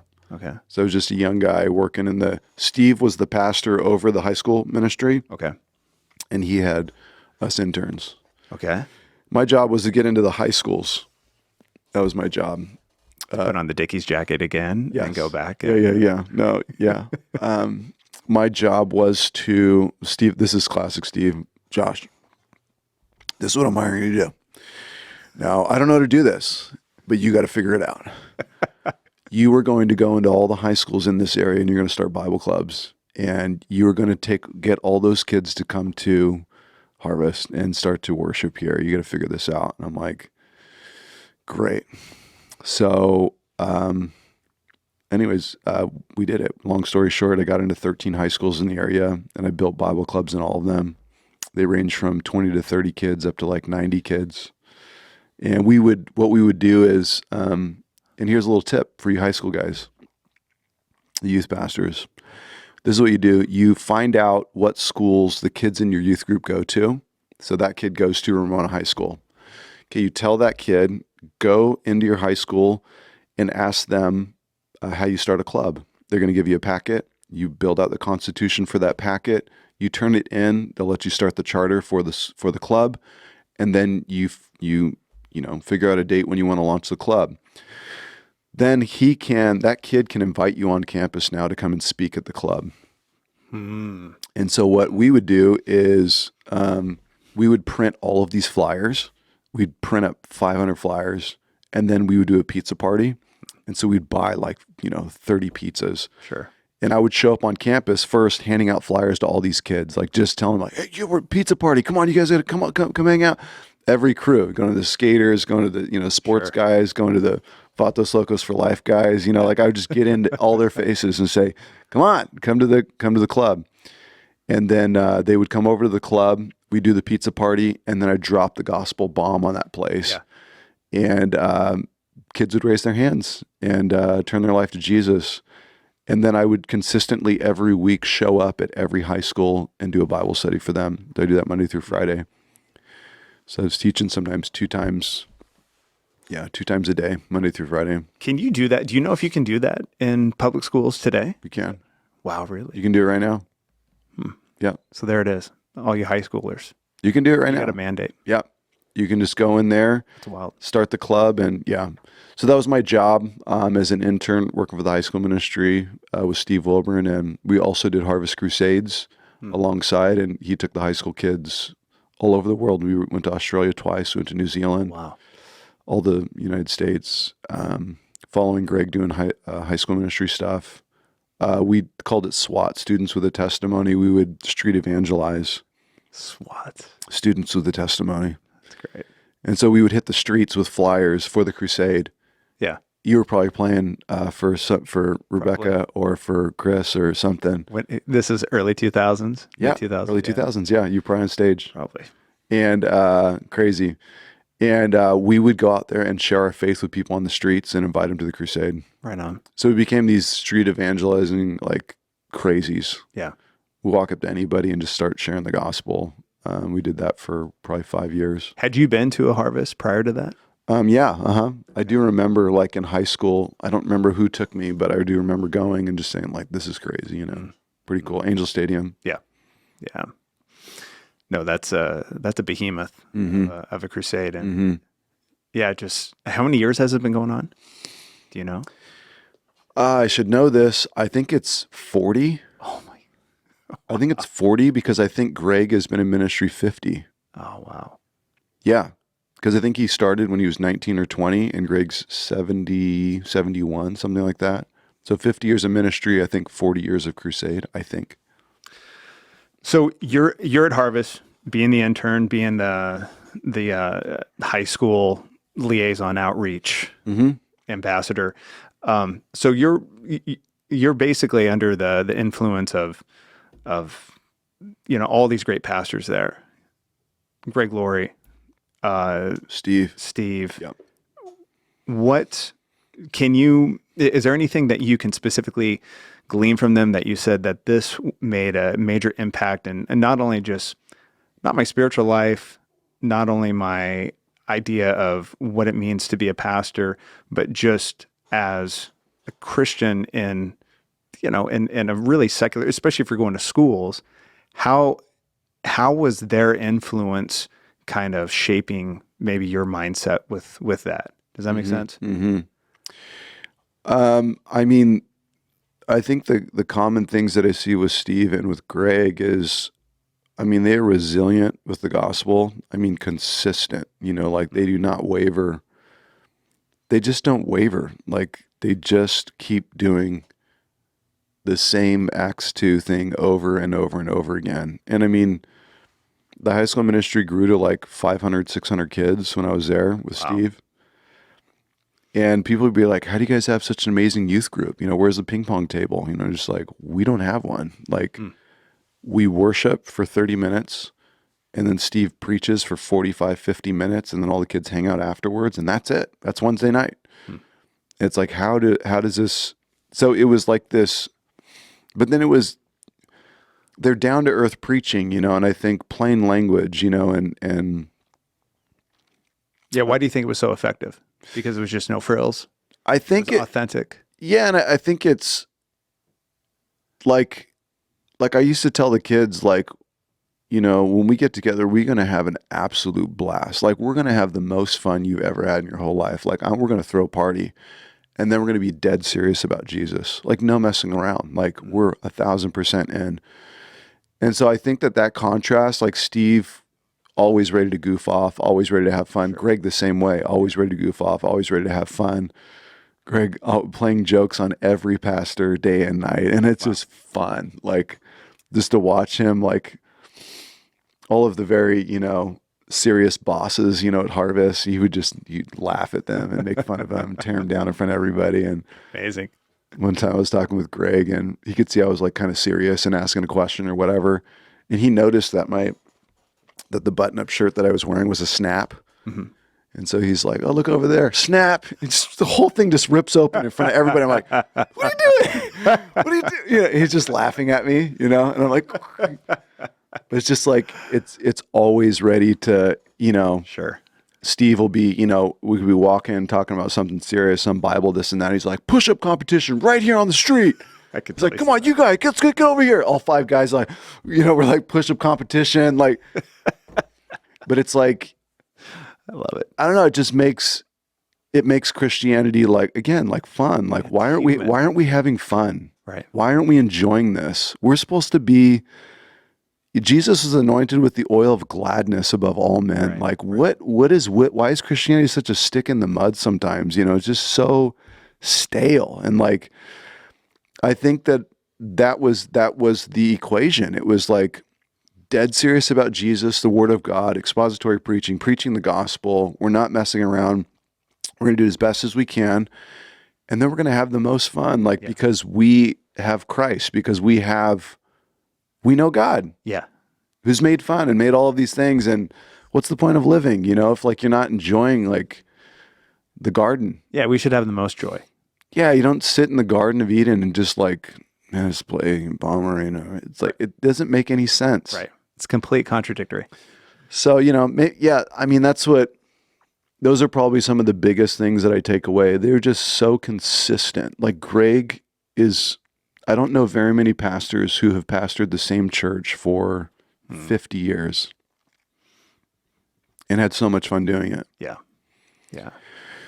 And praise God. Praise God. No major fails, Absolutely.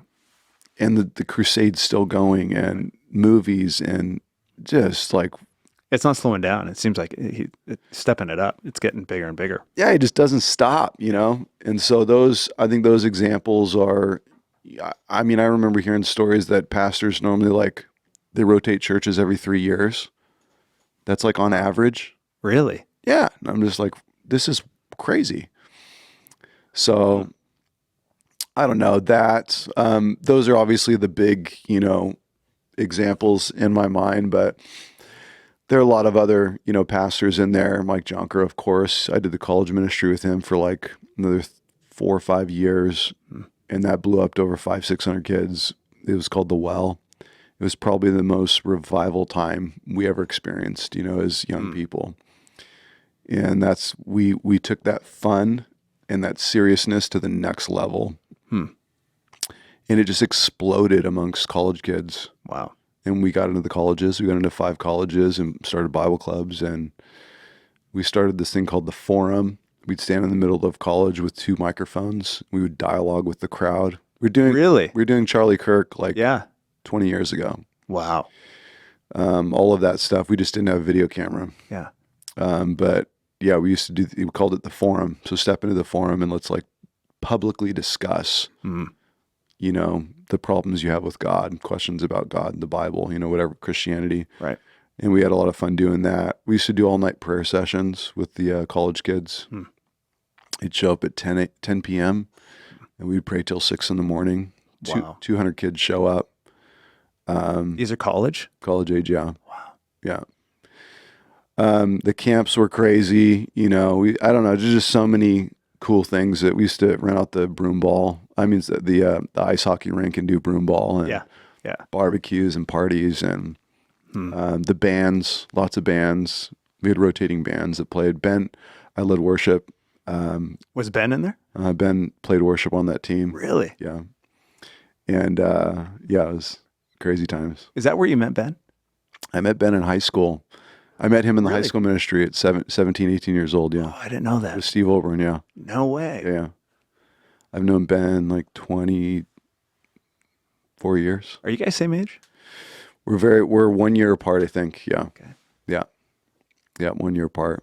And Ben was, I would preach one week and then I would lead worship the next week. And I was playing guitar and piano, and we had a rotation of musicians come through per usual. Yeah. And Ben picked up a guitar way back then, and that's when he started on the team. And it just continued to blossom. And then he showed up with his guitar at Legacy in LA. And Jared was leading at the time, and then Jared stepped back, and then Ben stepped in that first year, and the rest is history. Yeah. Still got to get Ben on here. Hey, Ben, it's coming. It's coming. Where? Yeah, that's right. Yeah, he's some bass, and yep, he's there's a lot of interesting facts. I can't talk too much about Ben. I know. There's a lot of interesting facts about Ben, but he would rather tell you. Ben's got an amazing story. Yeah. Makes him so awesome. Multi-talented, like yourself. Because you play guitar, you play bass. I've seen you play a mean cajon. Yeah. Yeah. When did all that happen?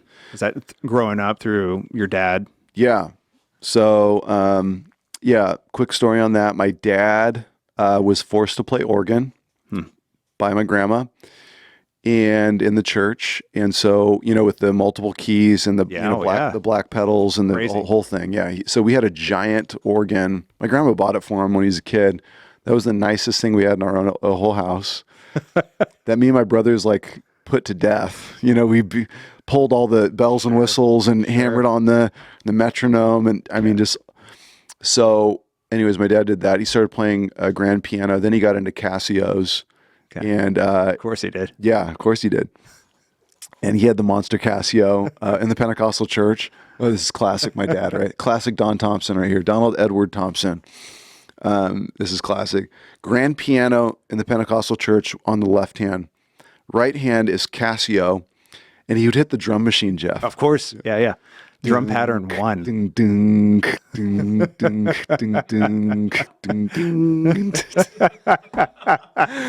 And it was great because when you hit chords on this one, the key would change according to the chord. The whole sound of the track would change according. Yeah. It was hilarious. So my dad, and then he would track things, right? Set it up. So he'd hit the start. The transition button was fantastic, right? So he, anyway, it was hilarious. Me and my brothers would laugh, make fun. And, but that was cutting edge. Yeah, really was. And my dad's still like up on like, he's on it. Keyboards and like all the latest. Yeah. Really? Oh, he loves it. Yeah. Oh, that's great. So, we were around music growing up. My dad can sing harmonies, amazing singer, amazing, obviously musician, and he could play anything. So we would ask him like, Dad, play Michael Jackson, whatever. And he would just start playing it. So he'd play any song that we wanted. And I think that's what kind of pulled us in. When I was 14 years old, he bought me my first guitar. It was an Olympia acoustic. And my brother Jesse already had an electric guitar, my youngest brother, and he had a pedal. And he had learned some chords. So Jess taught me all of the basic chords. And the first song I learned was Heart of Worship. Wow, really? Yeah. D, A, E minor, G, A. It's the whole song. And so I started playing worship at 14 years old. And I didn't pick up piano until probably like 18 or maybe 17, 18. My dad had taught me some basic chords. And anyways, I started playing guitar all the time and jamming nonstop. That's through high school. I was always playing with my brothers. And then we did some bands with some buddies through my late teen years into the church. It was crazy. And then I picked up piano. I would sneak into the sanctuary in the fellowship hall and in the main sanctuary at Harvest because they had an amazing grand piano. Sure. And then I would play on that. And I used to play bass for the high school ministry a little bit. And I would just play little things for the high school ministry. And I would lead worship at all the bonfires and all the home Bible studies and just all this repetition. And then real worship leading bands started in the college ministry. So, yeah. I stepped on, I got a Yamaha weighted keys and started leading from piano. And then I would obviously guitar, acoustic guitar is my main instrument. Sure. So we did a lot of worship, started writing music and doing all that stuff. Really? And, yeah. So we did worship bands for probably 10 years. I don't know, something like that. Played at Day 7, played at the Sunday night with Steve. Yeah. We did that for a while. And I led on the main stage and yeah, crazy times. That's awesome. You went to, I know you reference a few times, a time in Mexico and some time in Israel. Yes. Oh, wow. Where does that fall into this timeline here? Yeah. So Mexico happens first and then Israel happens right after that. So what happens is you're in Harvest. I'm at Harvest. Okay. And I am on staff at Harvest in the high school ministry. And lo and behold, a guy by the name of John Corson is preaching in Calvary, Costa Mesa on Tuesday nights, I believe it was. Greg, I think, was preaching Monday nights. I think John was preaching Tuesday nights. John Corson comes down from Oregon and starts this Revelation study, which lasted years, I think. And the congregation grew to like 2,000 or 3,000 people on this Tuesday night Bible studies. All these people showing up to hear John preach. And at the end of it, I had been listening to John Corson for a long time at this point. He's one of the Calvary pastors. They're on K-Wave. You know, it's like I used to listen when I did construction. I listened to all the K-Wave pastors from J. Vernon McGee early in the morning all the way through. And so I really grabbed onto John Corson. And he announced at the end of this Revelation study that he was going to take 20 guys down to Mexico to do a pastor and training program. I remember hearing this. Somebody had sent me the sermon or sent me the thing, and I was like, are you kidding me? Because they knew I loved John Corson. And I'd listened to so many of his sermons. I mean, the yellow notepads were full of John Corson notes. I'm just like soaking in. And so they're like, you should apply, you know, to try to go. So I apply. I guess thousands of applications come in from all over the United States. Even one we know of in Canada because he actually showed up. And all of a sudden one day I get the email. You've been accepted, you know, to go down to Mexico for 4 months with John Corson. And I couldn't believe it, man. I was like, what? What was the application? I think it was probably just like 20 questions about like ministry and your likes and wants. And just, I think John was trying to like vet through our personality and like our experience in ministry and kind of figure out who we are a little bit through a piece of paper. Sure. He said that he hand prayed over every single application, and that's how he set the ones aside that he thought, you know, should go down there. But I couldn't believe it. Of the thousands that came through, only 20 guys were picked. It was like Willy Wonka, dude. I got the golden ticket, you know? And so I had to leave the high school ministry to go live down in Mexico. And I wasn't going to be on staff anymore either at the high school ministry. So I left Harvest to go down to live in Mexico with John Corson, and we were there for 4 months in a pastor. 4 months. 4 months in a pastor and training program, yeah. And there are 1,000 stories wrapped in there, Jeff. Sure. Sure. I'll give you the overarching of what happened down there. Well, and just to frame it too, what exactly is it? What's the purpose of it? What was his what was his reason for setting this up, or the ultimate mission? Yeah, it's a good question, you know, but now that I look back on it, I think so. Okay. So I think on the surface, what John was trying to do is teach 20 young guys who kind of have a little bit of leadership in their churches. He wanted to impart his life to them. I think one of the hardest things about growing up or trying to get involved in ministry is you kind of never get to get super close to the pastor for some reason. Like, why can't members get close to their pastor? What is that barrier? Why is that there? And why isn't there any Jesus models like that where his disciples walked around with him for 3 years? They just lived life with him for 3 years, and he discipled them every day.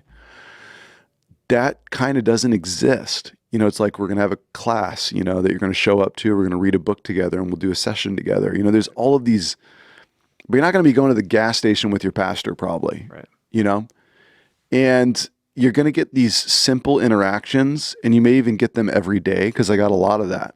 But I think John was like, what if I let these boys come and live with me down in Mexico, and I'm going to spend hours upon hours with them every single day, and we're going to learn and grow together, and I'm going to do it the Jesus way.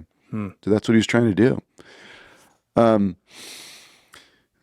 So I see 3 things that he was trying to teach us down there. Number 1, we got taught the Word of God like 6 hours a day. And I mean, we're asking him everything, anything you want to ask. We're just asking all day, every day, all these different sessions. Number 2, he was trying to teach us to pray. So really pray. Like where you have prayed, you have exhausted all of your lame, normal prayers that you say over and over and over again, all the things you say all the time, right? You're far beyond that, and now you're actually like really praying and like spending time with God. He gave us a Habakkuk journal, he called it, when we first got there, leather journal.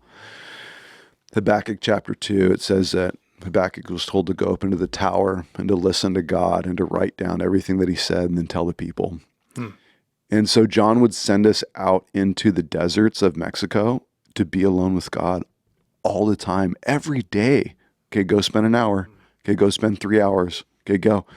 And we would just go out there with our journal and our Bible, and we had this little blanket, and we would go out there and we would just sit on these rocks and find places in the mountain and little cleft of the rock, and just spend time with God and like learn to commune with him. And Katie even said that to me just recently. I think it was like 2 days ago. She's like, you learned in Mexico that all you need is Jesus. You don't need anything else. And I'm like, you're right. I don't need anything. And it goes back to this story that I tell, this moment where I'm taking a walk and I'm praying and talking to the Lord. And all of a sudden I sense like I've just got some shorts on, I've got some sandals on, I got a hat on and a shirt, and all of a sudden I'm walking and praying and I'm chanting scripture worship, singing as I normally would do. And all of a sudden I sense the Lord near, like a different day than any other day. And I sense he's near, and I can't see him, but I sense that he is like right here. And I bow in the dirt. I take off my sandals and I bow in the dirt. And I had this like crazy moment where it was like, he was like, see, you have nothing. Like you just got sandals on your feet. You got shorts, you got a Bible, and you got your journal. You don't have anything. And do you feel how you feel right now? Yeah. You feel full to the brim, huh? This is it. This is all that you need. You can be content. You don't need anything else in this world. You need a car, you need a house. You don't need anything. This is all that you need. And I think that that's what John was trying to get us to, is he was trying to get us to the secret place, like where God is, like where all this stuff is like, completely stripped away, and like you're all of a sudden quiet with God. And that is it's like an oasis for me. It's a Garden of Eden for me, Mexico. He was trying to teach us the Bible, trying to teach us to pray, how to get alone with Jesus. And then he was trying to teach us how to serve people. So we took care of handicapped orphans while we were there, all 4 months. And there were like 20 of them, from like 5 years old up to like 30, 35 years old. We changed their diapers. They all needed their diapers changed. We walked them. Some were blind, some were deaf. And we would serve them, feed them. We'd talk to them. We'd spend time with them. And he was trying to teach us to serve. This is how you serve people. And the crazy thing is, you think you're serving them, but they're serving you. You have so many epiphanies serving these handicapped kids, and they're orphans. Nobody in Mexico wants them. So they just give them to the mission, and they're just there. There's no one to take care of them. So, and Panchito was the one who really ministered to me. He was blind. He couldn't walk. And I remember this kid, he, like, one night I'm sitting there with him, and he couldn't see, and he couldn't walk, and we would have to like stretch his legs and try to get him up to walk. And he was laying in his bed. I think I was reading scripture to him, and we're just hanging out. And I remember, like, all of a sudden, I don't know, the Lord just revealing to me, you see Panchito, like, he's blind and he's lame, he can't walk, but he's like, but do you know that he's worshiping at the highest level right now, and he's honoring me with his whole life, and he's doing everything in obedience that he's supposed to be doing to me right now? And I'm just like, oh my gosh. And he's like, who's actually blind? Who's actually lame? And I'm like, whoa, like the reversal, like spirit, like he's physically broken, but I'm like spiritually broken, but he's spiritually on fire, and I'm spiritually depraved, so these revelations, like through these kids, were really incredible. Mexico is I have a journal, full of revelation. Sure. like unbelievable, breakthrough things that happened in there. So that's what John was doing on a micro level. On a macro level, big scale, I think he was hoping to train up 20 guys and then say, go start a church. Go start a church. Go somewhere. And like the Jesus movement, like they all did when they were kids. They were all 20-something, and they just, Greg Laurie, Totally. 20, just like goes and starts a church in Riverside, like just go, man. And we were scared to death, of course. I didn't plant till I was 32, so I was kind of old in my planting. Oh, yeah, 32. Wow. Yeah. Way over the hill. But that was Mexico, yeah.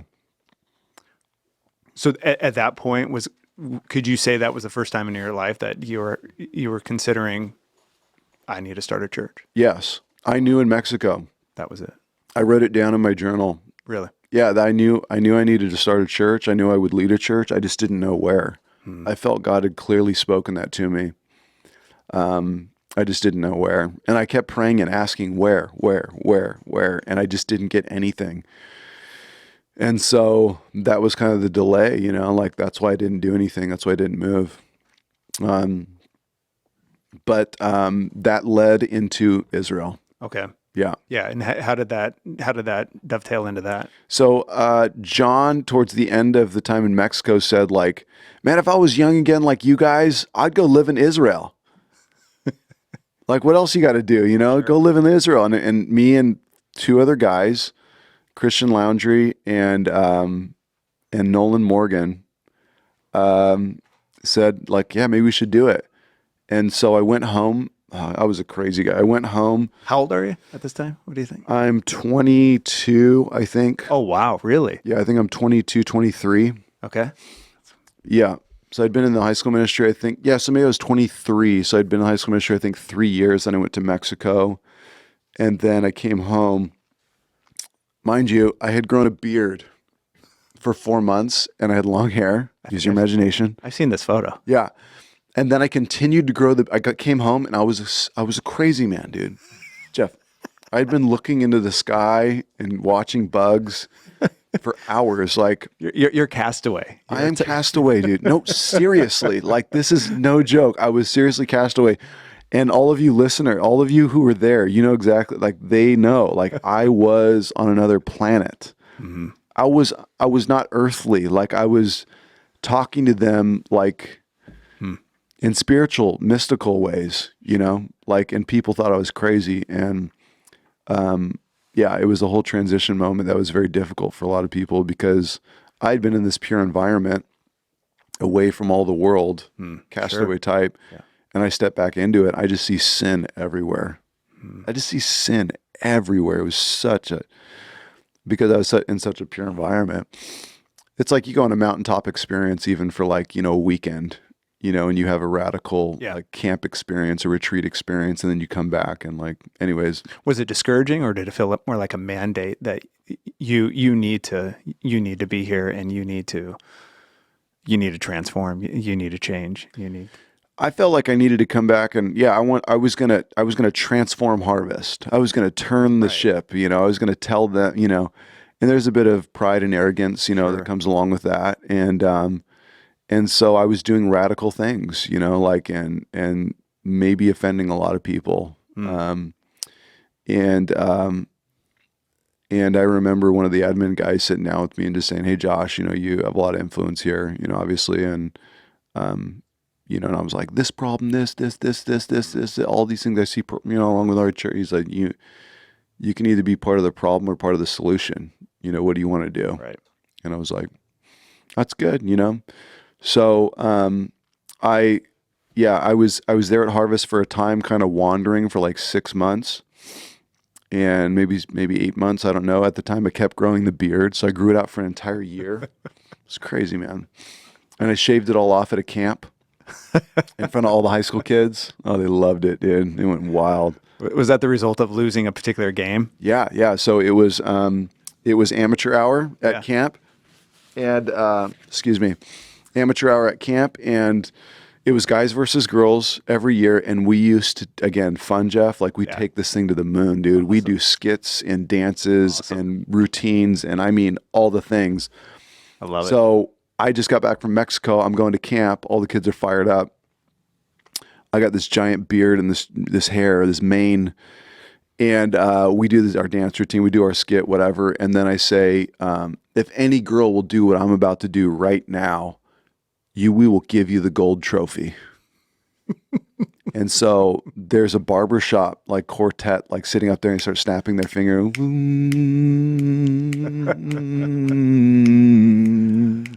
They're singing. And then a stool comes out and the clippers come out. And then I sit down on the stool and they start to shave my head in front of everybody. I think I had even called a girl up because I acted like I was going to do some breakdance move. Yeah. And I said, if you can do what I'm about to do right now, we'll give you the gold. So she came on stage and then we shaved the head like right in front of the girl. And she's like, you know, and so we won. But I went from this mane out to here to just like completely bald, you know, and the hair never grew back. That was it. It never grew back. Are you serious? That's the end. Wow. Yeah, that was the end. It never grew back again like that. But what ends up happening is Christian Laundry has been kind of thinking about Israel for those 7-8 months.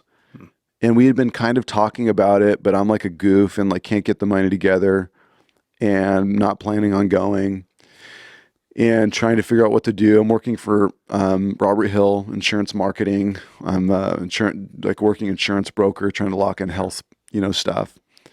And Robert's looking at me like, "What are you doing, dude? You're a pastor, like you're a Bible study. Like, you just went to Mexico. What are you doing?" And I'm like, "I know, I don't know what I'm doing. I'm just trying to survive, And all of a sudden I get an email one day and it's Christian Laundry. And he says, "I want to go to Israel. I think Nolan wants to go. He's ready to go. I think that God is calling me to pay for a plane ticket for somebody. And it's either Josh Thompson or Billy, who was the other brother. And Billy says, I think he said I couldn't go. And so Christian's like, I guess I'm paying for your ticket." Wow. And so lo and behold, I get the ticket to Israel and I just go. And we lived there for 3-4 months. Where are you guys living? How'd you set it up? Wild story. Yeah. We ended up staying with this lady, Nancy Hook, that my buddy Nolan, who was in Oregon, had a connection to. She was a Jewish lady who made Aliyah, which means because she has Jewish blood, she can live in Israel. She can get citizenship and live there. And so she was living in Oregon and made Aliyah and moved to Israel and bought a place and lived part-time in Oregon and part-time there. She lived in Jerusalem in a place called Har Gilo, which means Mount Gilo, and Har Gilo, and it's a army base in the top of that mountain. And anyways, we would stay with her. That was kind of home base for us. And then we would travel Israel, and we traveled Israel 2 times. We traveled to Jordan twice, and we went to the pyramids in Egypt. Sure. So we traveled kind of. Now, did you guys just travel by yourself, or was this with a group, or you guys by ourselves? Plotted out your. Me, Christian, Nolan together. Really? Yeah, we're backpacking through Israel, Jordan, and Egypt. Oh, yeah, that's incredible. And some of the buddies, Jason Martin and Jake Verdui, and they showed up in Israel the last month that we were there, and we took them on the tour again, and that's when we ended up going to Egypt, and it was wild, man. We just wanted to see the Bible come to life. Totally. We wanted to soak in the culture, yeah. And we got the whole thing. So, yeah, no tours, no nothing. We just did everything on our own, and we just figured it out. We lived off $1,000 a month, and we just figured it out. Did you find it hard when you were over there to actually really believe that these are the places that you've been reading about your whole life? I remember because I went there one time and we were in Capernaum, and it's like you see the hills, from that are just surrounding Galilee there, and you're thinking, wait, it's like these were the hills that Jesus was walking and preaching and discipling. And just being there was this weird kind of like almost disconnect where it was disbelief that this is an actual place. Right. I don't, and it took me a while to actually for that to settle in and to go, yeah, this is a historic place. This is reality. Mm-hmm. I don't know, maybe because when you grow up and you're reading the Bible, you're hearing all these Bible stories, and then you start to conjure up like your own image of what it's supposed to look like, Mm-hmm. and then you go there and you're like, wait, this looks normal. Mm-hmm. It was kind of unexpected, but Right. did you? It just looks like a normal hill in Riverside. Right. Yeah. But it has, the most historical significance of all Right. time. Yeah, I think what I was turned off by is that, yeah, like at first we would go to these sites and there'd be like a Catholic church on top of like every site, and you're like, what's the deal, dude? They're just trying to rip people off. Like, this is where Jesus multiplied the fish and the loaves, and it's like, now pay your money, towards to get into this site, and you're like, I got to pay $10 to get in here. Like, this is so lame. Like, I just want to see the place where he multiplied, And so, but then Thanks, Constantine. But then on the other end, it's like when we're camping in the national park, and like we had camped in this little national park area, and again, it's just normal. Like, there's a bonfire pit and there's a little picnic table, and we're doing a little barbecue and this and that, and then you walk over this hill, and it was a roped off area, and you go over there, and we just started kind of walking around the roped off area. Artifacts everywhere, just sitting in the dirt.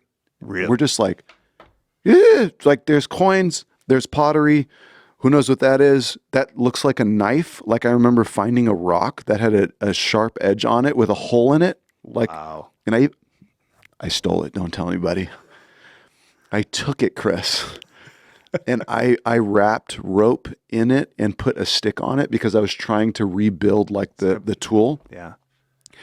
But there was all of this stuff just sitting there, and you're like, dude, this is a gold mine of artifacts, this whole place. So that kind of stuff tripped me out. And then, of course, like Masada and, there's wild places, Bet Shan, and there's places in Israel that, again, when I visited, or I saw these places and I really got to get in there and just spend time like thinking about what's going on here. We slept on the Sea of Galilee. We slept on the sand. One night we off-roaded our little like Fiat Panda. It was like, we were like, boom, boom, boom. There's three of us in this little car, and we're just like off-roading this thing. And we get up to the shore of the Sea of Galilee. We set up, we didn't have a tent, but we set up a little campsite there, and we got the fire going. We dug a hole. We put rocks in it. We were grilling like little hot dogs and stuff.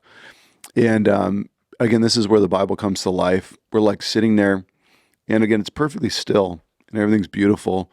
We go to bed that night worshiping, like, the stars are out, all the thing. Well, in the middle of the night, we're in our sleeping bag, sleeping on the ground, and the wind picks up. And the wind hits that water, and dude, the sand was just blasting in our face. Like, we couldn't believe how strong the wind was. We all got up and got on the other side of the car, and we put our luggage on one side of the car to try to block the wind from hammering through. And we were on the other side in our mummy bags, warm, but the wind was just blasting.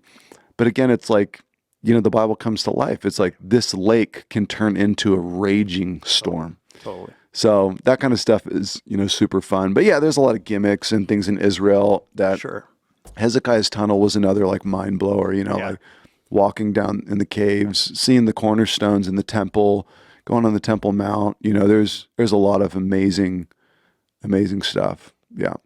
And how long were you there for? We did almost 4 months. We did almost 4 months. We went to Jordan. We slept in the Wadi Rum Desert with the Bedouins. Did you really? Yeah. Wow. That was amazing. We went up to Petra and did that 2 times, and went to the back of the monastery, and then we went down to Dahab, and we stayed on the Red Sea. We dove there. We rode camels there. Then we took a wild bus ride in the middle of the night. Got kicked off in the middle of the night in Egypt. We're on the side of the road. We got screamed at by soldiers. You got kicked off the bus in the middle of the night, 1 a.m. for And Jason tells the story that I'm yelling at the Egyptian soldier, like trying to like fight our way back on the bus. Why did they kick you off? We didn't have the right stamp, like to get into the country. And so we had to go to the Egyptian consulate, and we had to, I don't remember how we got to town. I think we took a taxi. We waved some guy down. He took us into town. It's like 2 or 3 a.m. We finally get into a hotel. We sleep for, 4 or 5 hours, whatever it is. We get up, we go to the Egyptian consulate, we walk into town, and we're trying to communicate that we don't have the right stamp to get into Cairo so we can go see the pyramids and the Sphinx and all that stuff. And there's a bunch of yelling that goes on, and we're all scared, like, because they got guns and all this, they're soldiers, and we're in the middle of nowhere, dude. And they took our knives from us. That's all we had. And all of a sudden we hear this hammering stamps like on the other side of the door, and he comes out and he throws the passports in our face and says, "Get out of here." And so we get on a bus and make our way to Cairo. Wow. Amazing. But these kind of, we made it to the pyramids, we made it to the Sphinx, we made it to the Egyptian Museum, mummies and gold and all the crazy. It was wild. Sure. Yeah. Sure. It's another life. Absolutely. But I mean, it's those type of experiences though that will shape you, or at least give you a memory of something that was was something that you could actually see. This could have been very dangerous, right? And it could have gone in a very it was super way. dangerous, yeah. But we made it out. God will protect you. Yeah, praise God, we made it out. I would never do that again. By the way, yeah, I would never take my wife. No, that sounds. I would insane. never do that. Yeah, especially now. Yeah, we were young and we were crazy, and it was fun and great adventure. But yeah. All right, so you get back. You're back at Harvest. Yeah, and then that's when yeah. And then do you go back into your same role, or do other opportunities open up? That's when I think I come on staff. When I come back from Israel, I end up coming on staff at Harvest Crusades. Okay. And working for Harvest Crusade as a youth representative.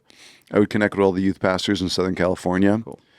And so I did that for a little while. And in the meantime, Mike Jonker was working for Harvest Crusade. And he was doing the Crusades. And I was just a representative helping him.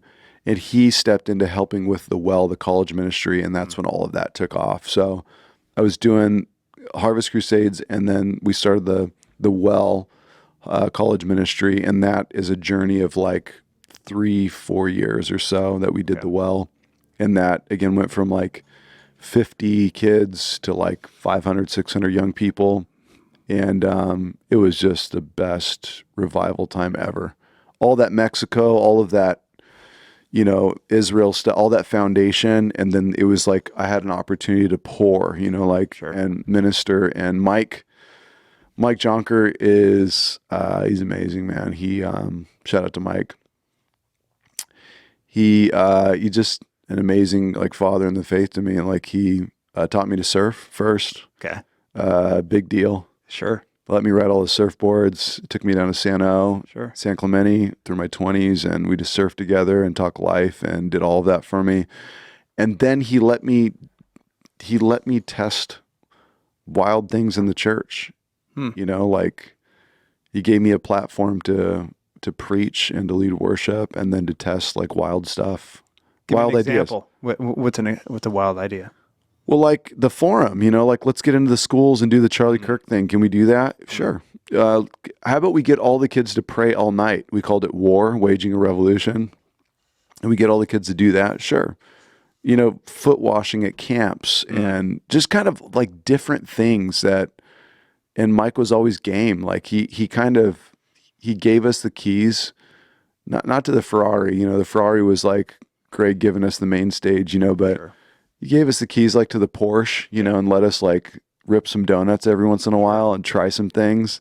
And he just kind of kept us within the confines and made sure that we were not messing everything up. And he's an amazing mentor, amazing dad, amazing husband, and a great example in my life, like really discipled me. Steve Wilburn, Mike Jonker, a major discipleship as far as the pastor goes. And I became a pastor right there at that moment. And that's... When you were trying all those wild things, was there anything too wild that you guys actually got the kibosh on? Yeah, I mean, They trusted your discretion. I think I was corrected a lot for sure. I was corrected in the pulpit. I would try to change things all the time. Like, I guess I like Mexico was kind of teaching me, like, why do we do things the way that we do them? Like, is this actually in the Bible? Or is this like some, traditional thing that we've taken on in the Western church? Like, why do we do, 2 songs, announcements, 3 songs, 45-minute sermon? Does it have to be that way? Could we rework the whole service? We change it up, Yeah, I don't know. There were just lots of things that, I remember that the foot washing was radical, to be honest. We did that at the camp, and that was like kind of a weird thing, I think, at first. But I experienced it in Mexico, where John taught John 13 and then challenged the brothers to wash each other's feet. And we had bowls and like, and cloth and, like water, and the challenge to wash your brother's feet and then pray for him and let them and encourage each other. And that's a weird thing, right? Yeah. But then like we tried it up at the camp, and it was like kind of part of the afterglow service of one like Friday night or Saturday night at camp. And it was like, some of you need to wash somebody's feet, and some of you need your feet washed.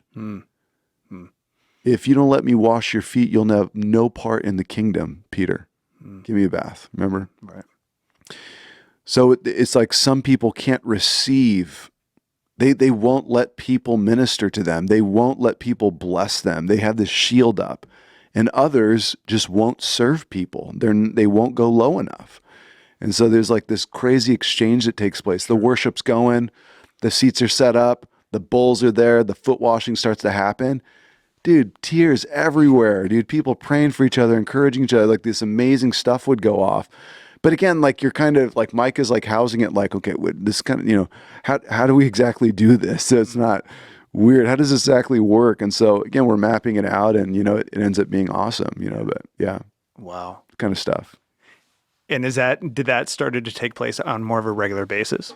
So no, we would kind of do it at just special events. We did that, but it was, I guess I was taking a lot of things that I had done in Mexico and trying to implement them into Harvest. And again, there was a balance that had to be found. And, but again, I think with Mike's oversight and, governing, the young people, and, my, radical, kind of out of control, just, zeal. Sure.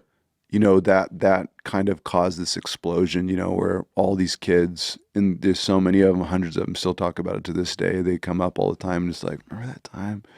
Most life-changing time for their lives and mine too. Incredible. Yeah. That's an incredible story. You, so you're doing still college ministry. You're the lead pastor?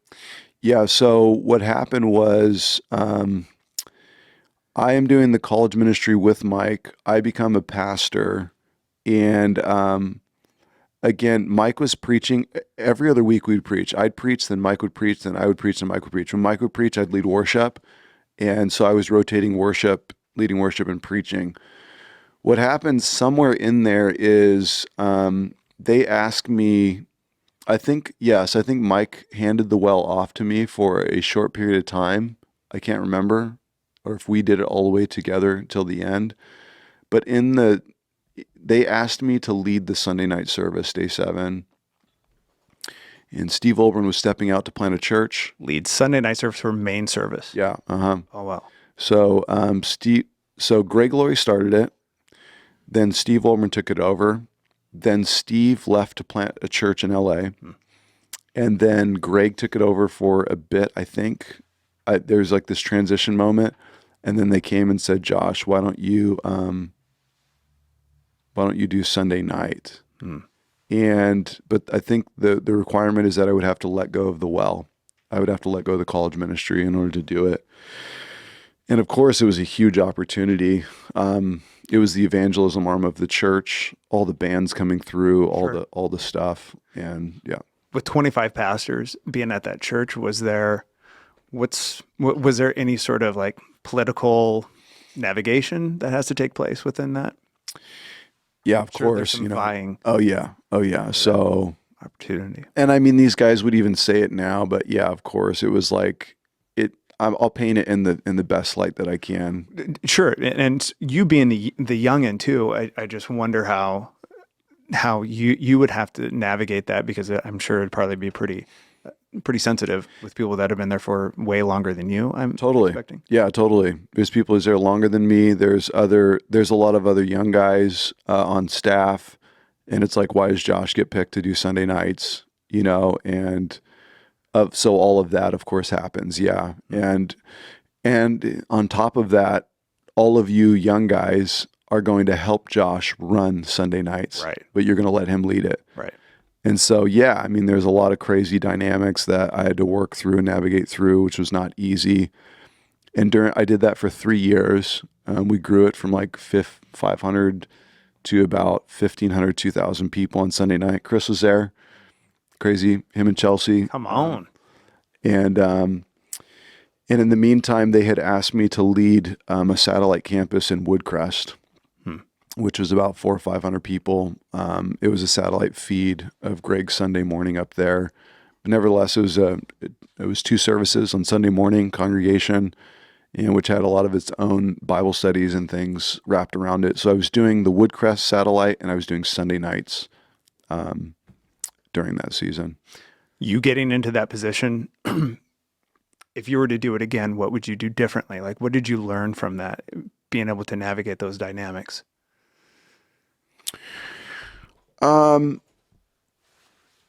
It's crazy. We were just talking about this a little bit just this last week, but I think that it took me about a year to a year and a half to break free of, I was so nervous every Sunday. I was so scared of what everybody thought. I was like, I wanted to win the guys. I wanted the study to grow. I wanted Greg to be happy. I wanted to see people come to Jesus. I wanted to see them anchored in the church. You're taking over a study from Steve Wilburn / Greg Glory. You really don't want it to fail. Sure. Be that guy. Sure.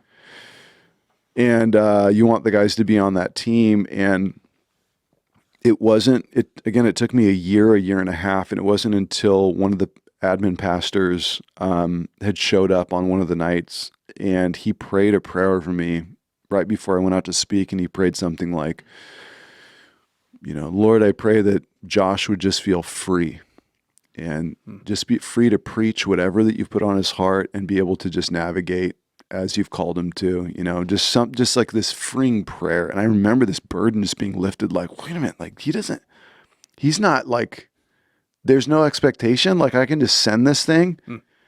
And in that moment, I think I stopped living in the fear of man and worrying about what everybody thought, and trying to please this guy and this guy and this guy and this guy. I said, forget it. I'm just going to put my head down. I'm going to preach. I'm going to do what I'm supposed to.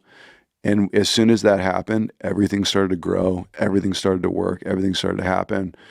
And so, again, stepping into that big platform at a young age and having all of this pressure, it was the fear of man crushing me. It was just, I was so worried about what everybody thought. Yeah.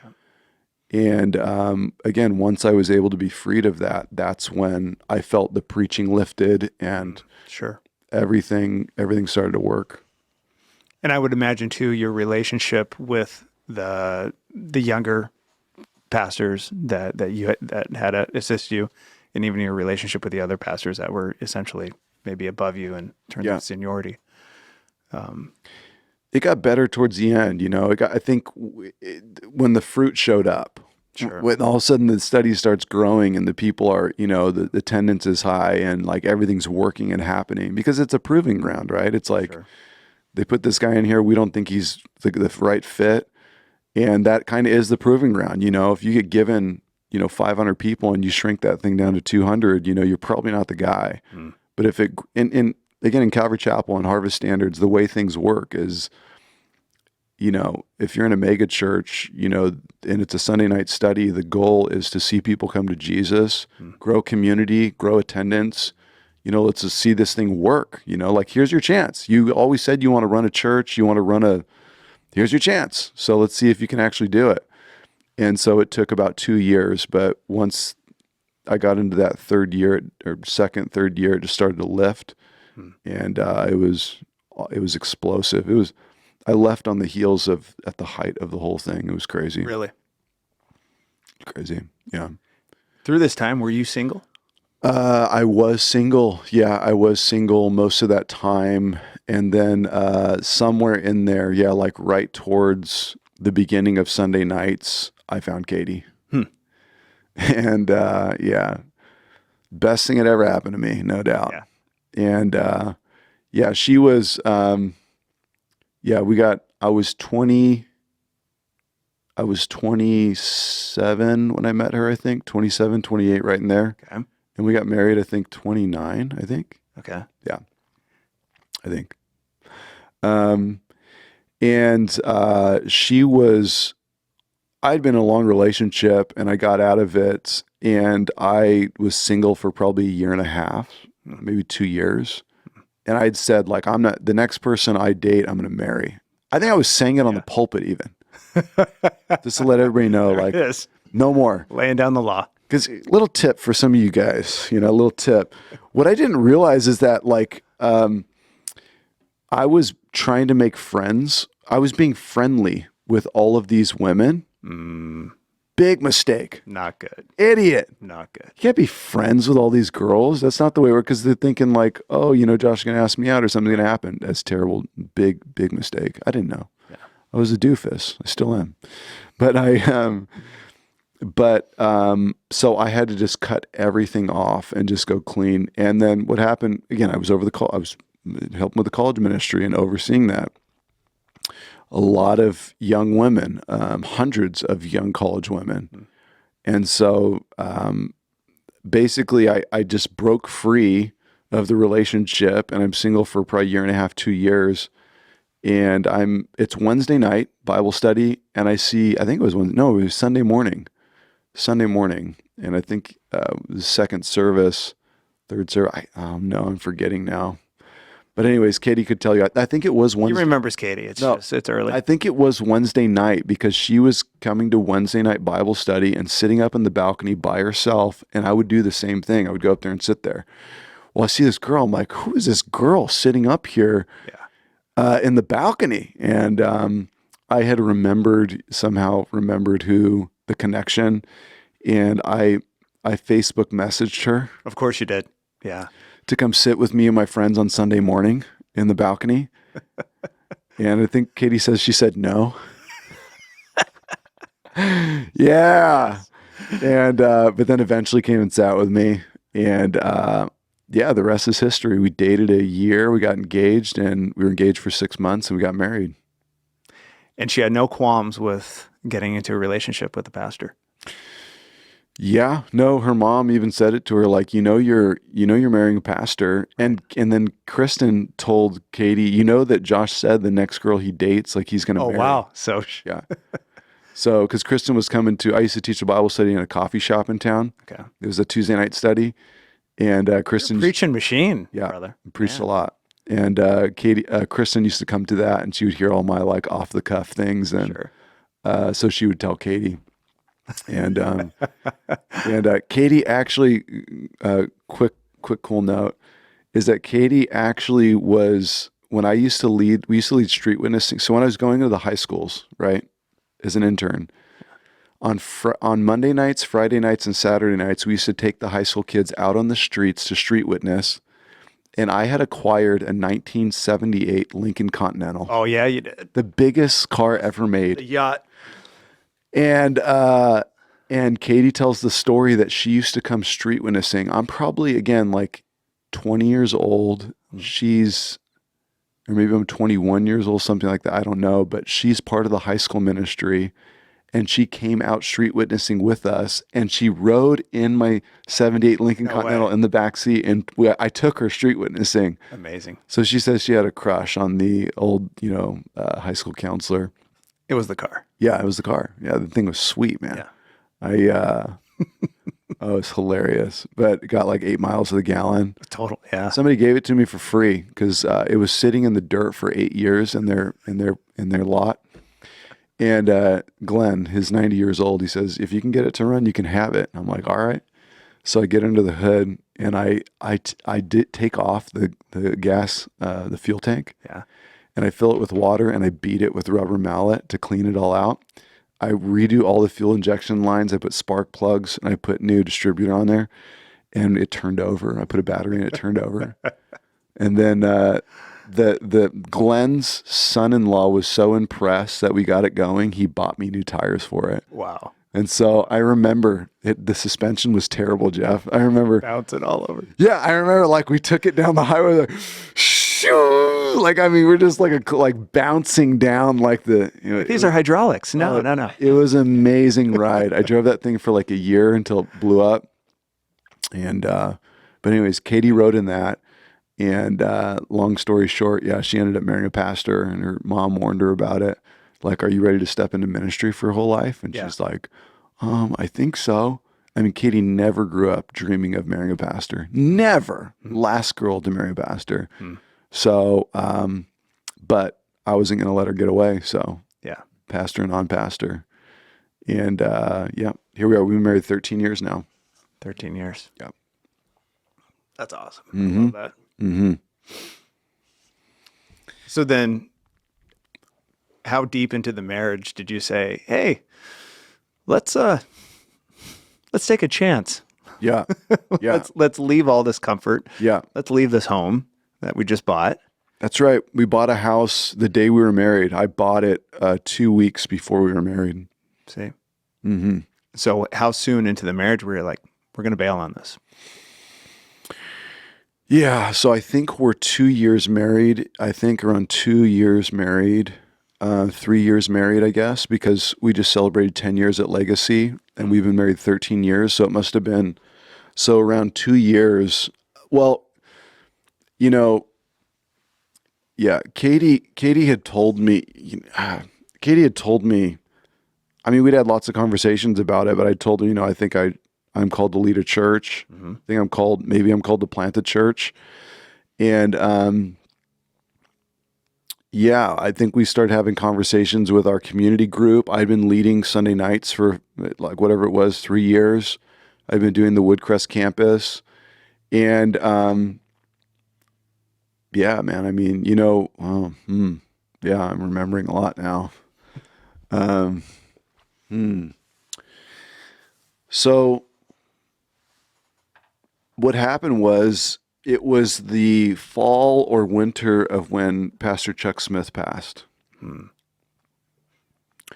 I remember sitting in the pastor's meeting and I think there was this big discussion that broke out amongst the pastors about like the future, and kind of all those big questions and all of those big conversations that pastors have in pastors' meetings around a major figure like that, Sure. stepping into eternity. And when that conversation was happening in there, I started stirring inside like, man, like, wow, he just did all of that. And I kept thinking I'm 31, 32, like, what am I waiting for? Maybe this is the time. I saw Steve Wilburn step out. Katie, we're having conversations and she told me, she gave me that scripture, I think after a sermon one day, just like Abraham left his land, not knowing where he was going. He just left by faith. And I was like, she challenged me like, you want to go? And so, I went to Greg and I said, I don't know, I'm thinking about planting a church. What do you think? And he's like, I don't think a lot of people can do it. I think you might be able to do it. He said he would help me. And he said, so. That's a great shot of confidence. Yeah. I mean, coming from the man. It was massive. Yeah. It actually was. Sure. I remember I was in his office and I remember saying that, and I was like, looking back on it, I don't know, there's a lot of pieces in there, like of course, I think Greg he's stoked for me, he's excited for me to step out. At the same time,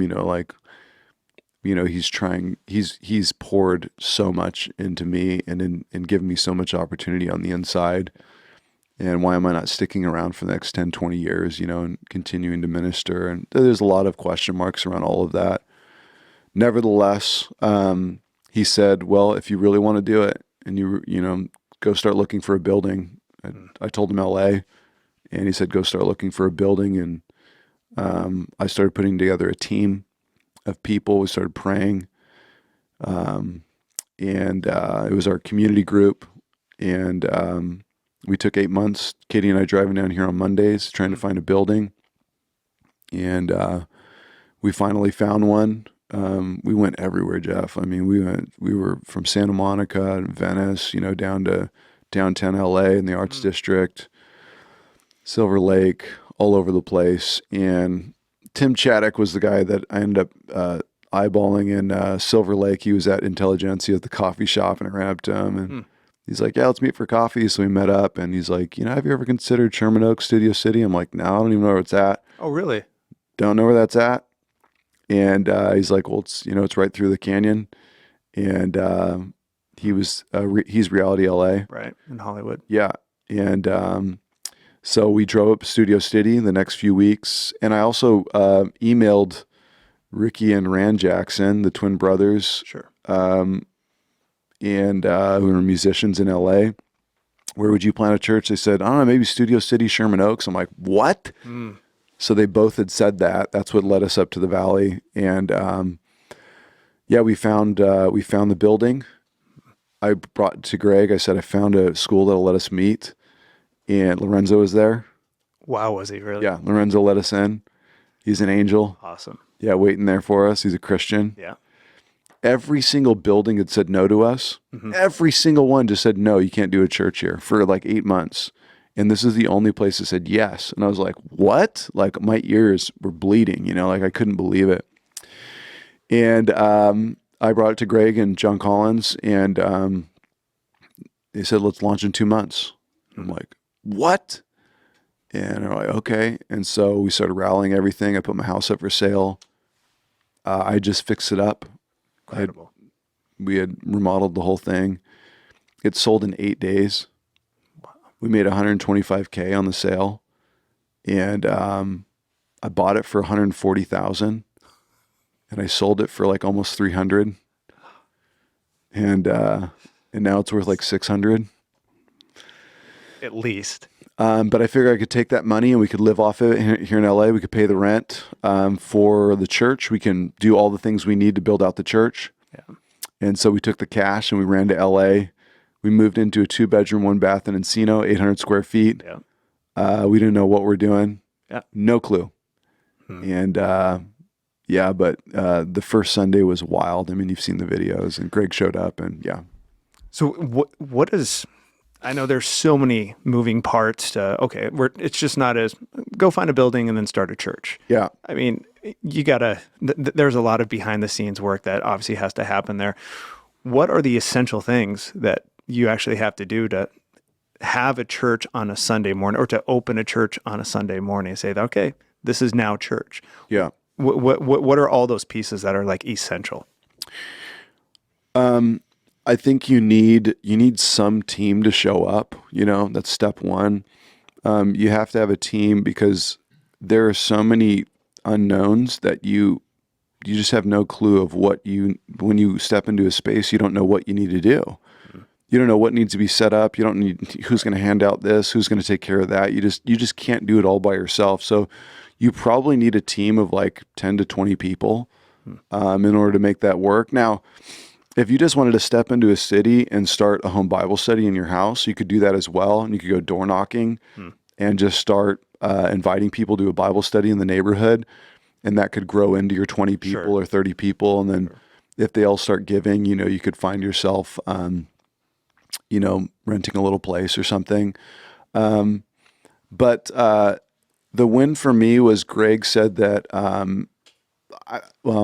I had an advantage, in that Greg Laurie showed up the first Sunday and sent out an email and sent out flyers. We sent out flyers within a 5-mile radius of Studio City. You can, it costs like 25 to 50 cents, per flyer to be sent out. And so we marketed before we entered in. We got on the radio at KKLA, said we're opening a church Sunday morning. Greg Laurie's going to be there. So there's a lot of ways that you can market up front for your opening day. Okay. But again, you need some form of team in place in order to maintain that Sunday.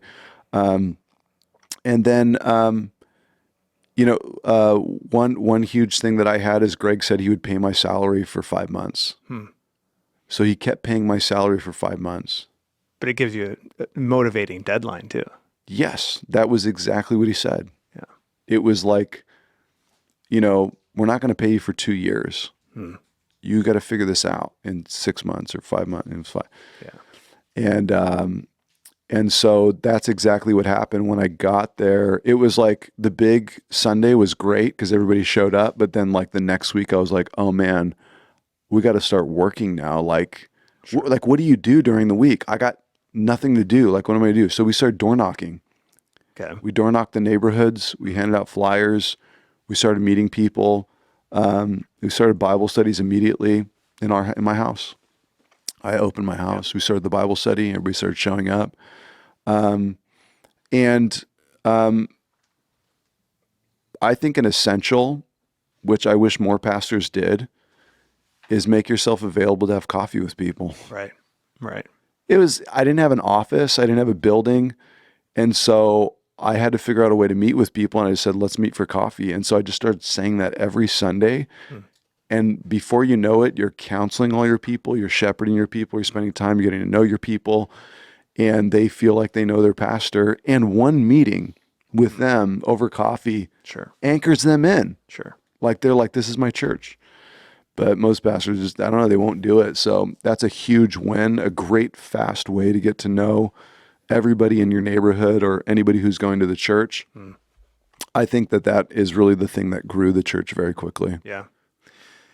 So you not only have to have a team, but then you also have to eventually you can't be the leader for everything. You have to delegate that. You have to have a team of leadership. Yes. What's the process of that? How does that happen? So I got that from MacArthur. He said when he first started, he knew he needed to reach the men. So he started a men's Bible study on Saturday morning. And he knew that in starting the men's Bible study on Saturday morning, he would develop leaders. And that's exactly what I did. So I started meeting with the men at 4 and 20 Cafe over off Van Nuys. Really? Yeah. And we would meet for breakfast every Saturday morning. And through that group, I got my first deacons. Yeah. And elders. So that's where Mark was there. Paul was there. Robert was there. Yeah. Wow. Yeah. That 4 and 20 cap. So, I think it's essential that the pastor meets with the men. Step one, if you disciple the men, you have won the families. If you don't disciple the men, you're not going to find leadership quickly. That's for sure. Sure. Yeah. Sure. So to go back to opening day, first Sunday, it's going to be huge. Greg Laurie's there. Yeah. We got, everyone's excited. Then there's the next Sunday. That's kind of when real church kind of starts. Yeah. What's the attendance? What's the vibe? What's the realization maybe at that point? Because all that kind of the pomp and circumstance might be. Yeah. I think we went from whatever it was, maybe 400 or 500 people. They say more than that showed up in the gym, but I don't remember when Greg showed up. I think the next Sunday was probably around like 200, and the next Sunday was like 100, and the next Sunday was like 50 to 70, something like that. Okay. I think we were left with. And mind you, I had a team of probably 20 or 30 people who'd come with me from Riverside. Okay. But none of them had moved out to LA yet. And long story short, that entire team was gone within 1 year. Wow. So, minus, Ben and Britt. But majority of that team, if not all of that team, was gone within the first year. And it's because of 100 things. Me not maybe leading as well as I could because it's brand new and I don't know what I'm doing. / they're not going to move to LA because they can't find jobs. They can't get homes. Their kids. I mean, there's so many things, so many moving parts, so many issues. But yeah, we went down to probably like 50 to 70 people. And that was kind of the foundation of where we started. And that was very difficult. The first year was extremely difficult. Because, yeah. So I lose all of my team within the first year, but also the craziest thing that happened is, I had Rand Jackson lead worship the first Sunday. Then Jared Fowler stepped in to lead worship for a bit. I think, we didn't have a worship leader 1 month, literally 4 weeks into the church plant. So we didn't have a worship leader. And I'm like, great, what am I do? Am I going to lead it? So I call up my brothers and I call Jess and I'm like, Jess, you want to come lead worship? Yeah. He's in Vegas. He drives out from Vegas to come lead worship that Sunday. He calls up Jake. Jake's in San Diego. He says, Jake, you want to come lead too? Yeah, let's do it. So Jake drives up from San Diego. Jake's playing keys. Jess is leading worship and I'm preaching. My dad's in the crowd. Amazing. It's the first Sunday we've ever all been on stage together. This is, again, 4 weeks into the church plant. Greg was just there 3 weeks ago. And sadly, that was the last time I saw my brother Jake on that stage. 2 days later, he would take his own life. And I would get the phone call from my brother Jesse. And I just saw him. And I'm like, what? He was just leading worship on Sunday. What do you mean? And I'm like, just a terrible night, terrible circumstances. That's what happens when people take their life, is that they just feel like they're drowning and they can't get out. They don't realize that it's just a big wave and you're going to get on the other side. Yeah. Just hold on. Don't do anything. Just hold on another day. Hold on another 2 days. Don't worry. It's going to work out. And so I lose my brother 1 month into the church plant. And that is it's the devastating blow. It's like it basically just stole everything. Sure. It was like, this isn't fun anymore. Like, I don't want to do this anymore. And I had to, because I'd already jumped off the cliff, So now I have to beg God to show up. And the church was amazing. Everybody just loved me and hugged me and tried to encourage me as best they could. I think I don't know. It's honestly, it's almost like my childhood. Like, it's like blacked out in my mind. Yeah. Like, I don't remember my childhood because of my mom passing. And I don't remember that first year. It's weird. It just erased from my mind. I can go back and watch the videos. Yeah. But that was unbelievable. And then to not have the team there, all my friends, in that first year, they had to go. And so I felt really alone, and I had to figure it out. And I think that, again, it was back to Mexico, forced me to be fully reliant on God. Right. And to trust that he's going to show up. Yeah. And that he's going to figure it out. And we just, I think the mindset of a church planner that you have to have is, I'm going to sprint for 5 years.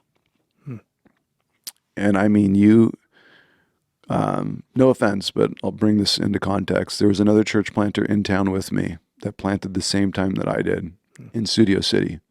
There is now, Jeff, only one church in Studio City. one church. There's Legacy City Church is the only church in Studio City right now.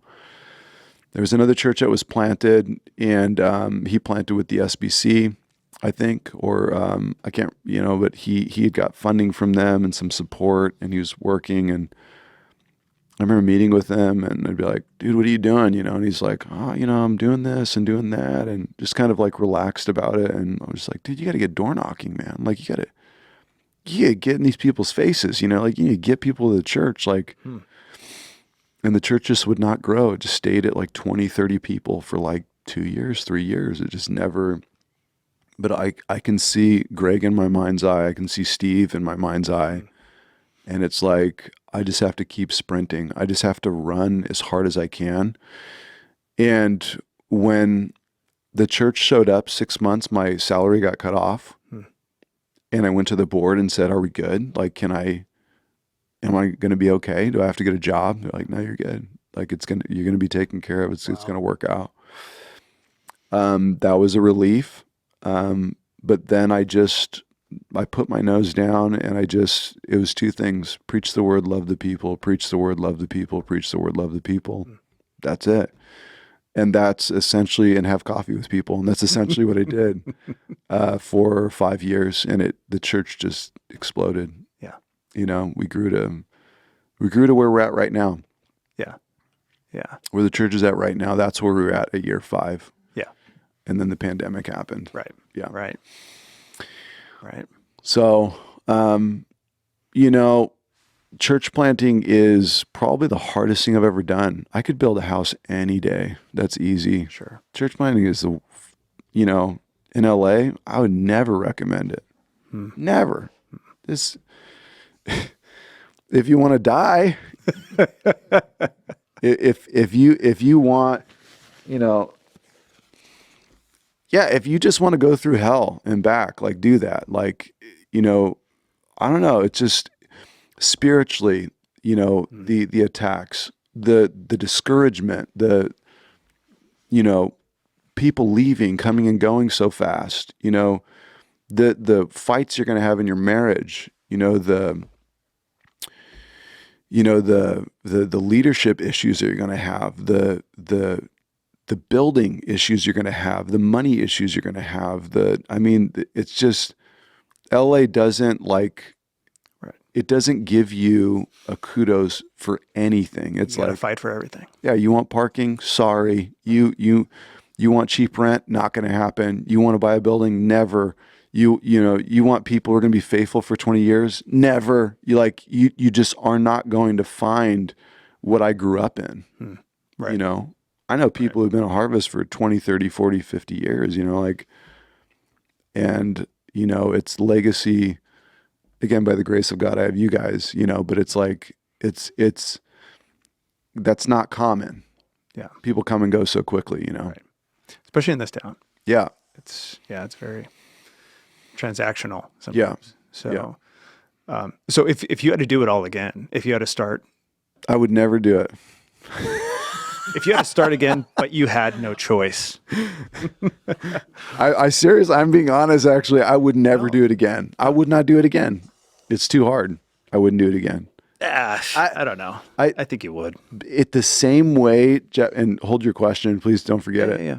The same way that God pushed me into ministry by my love for the kids in the high school ministry and all of that fun and all that stuff and the taste of the internship. And then I slowly fell into the pastorate is the same way I feel like God lured me into LA. It's oh, go to the place where millions need the gospel. Go to the place where, it's not a lot of churches. We need good churches there. Go do the wild thing that's crazy and you shouldn't do that. And I'm yeah, I'm gonna do this. And I go in, I'm just like you tricked me. You tricked me. And Steve Olbern told me up front, he's like, dude, you better be ready. Cause this is you're not, if you're not ready, you're not going to survive. You have to be ready. I'm like, I got this, Steve. I'm in, dude. But it's I wouldn't, all over again. I would not do that. I would not do that. And that's oftentimes how God works. Sure. Yeah. 100%. He's like, leave your land not knowing where you're going. Right. And then you leave and you're like, but on the other side of 10 years, dude, like, look what God has done. I mean, I'm rich, dude. I'm a wealthy man. I got 3 kids, got an amazing wife. Yeah. I got a great leadership. The church is thriving. I will, a healthy church, like, praise God. Like, in Studio City. Yeah. There's only 2 other churches in Studio City. You know what they are? Unitarian Church with the gay flag and the transgender flag. That's right. That does the AA meetings. Yeah. And Christian Science. That's the only other churches in Studio City, Legacy City Church. Praise God. I would have never shown up, but by the grace of God. Exactly. When you wake up in the morning and you are headed to church on Sunday morning, Yeah. what are you most pumped about? What are you most excited about? It's, you know what? It's, I think what I'm most excited about in these days is that, I think I love the rhythms of church.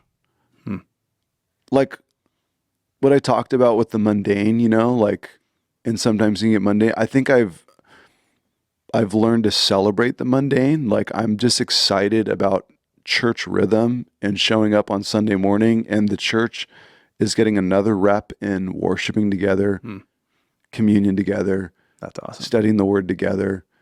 And then the second thing is, I am excited about the gold that I'm about to find in the pulpit.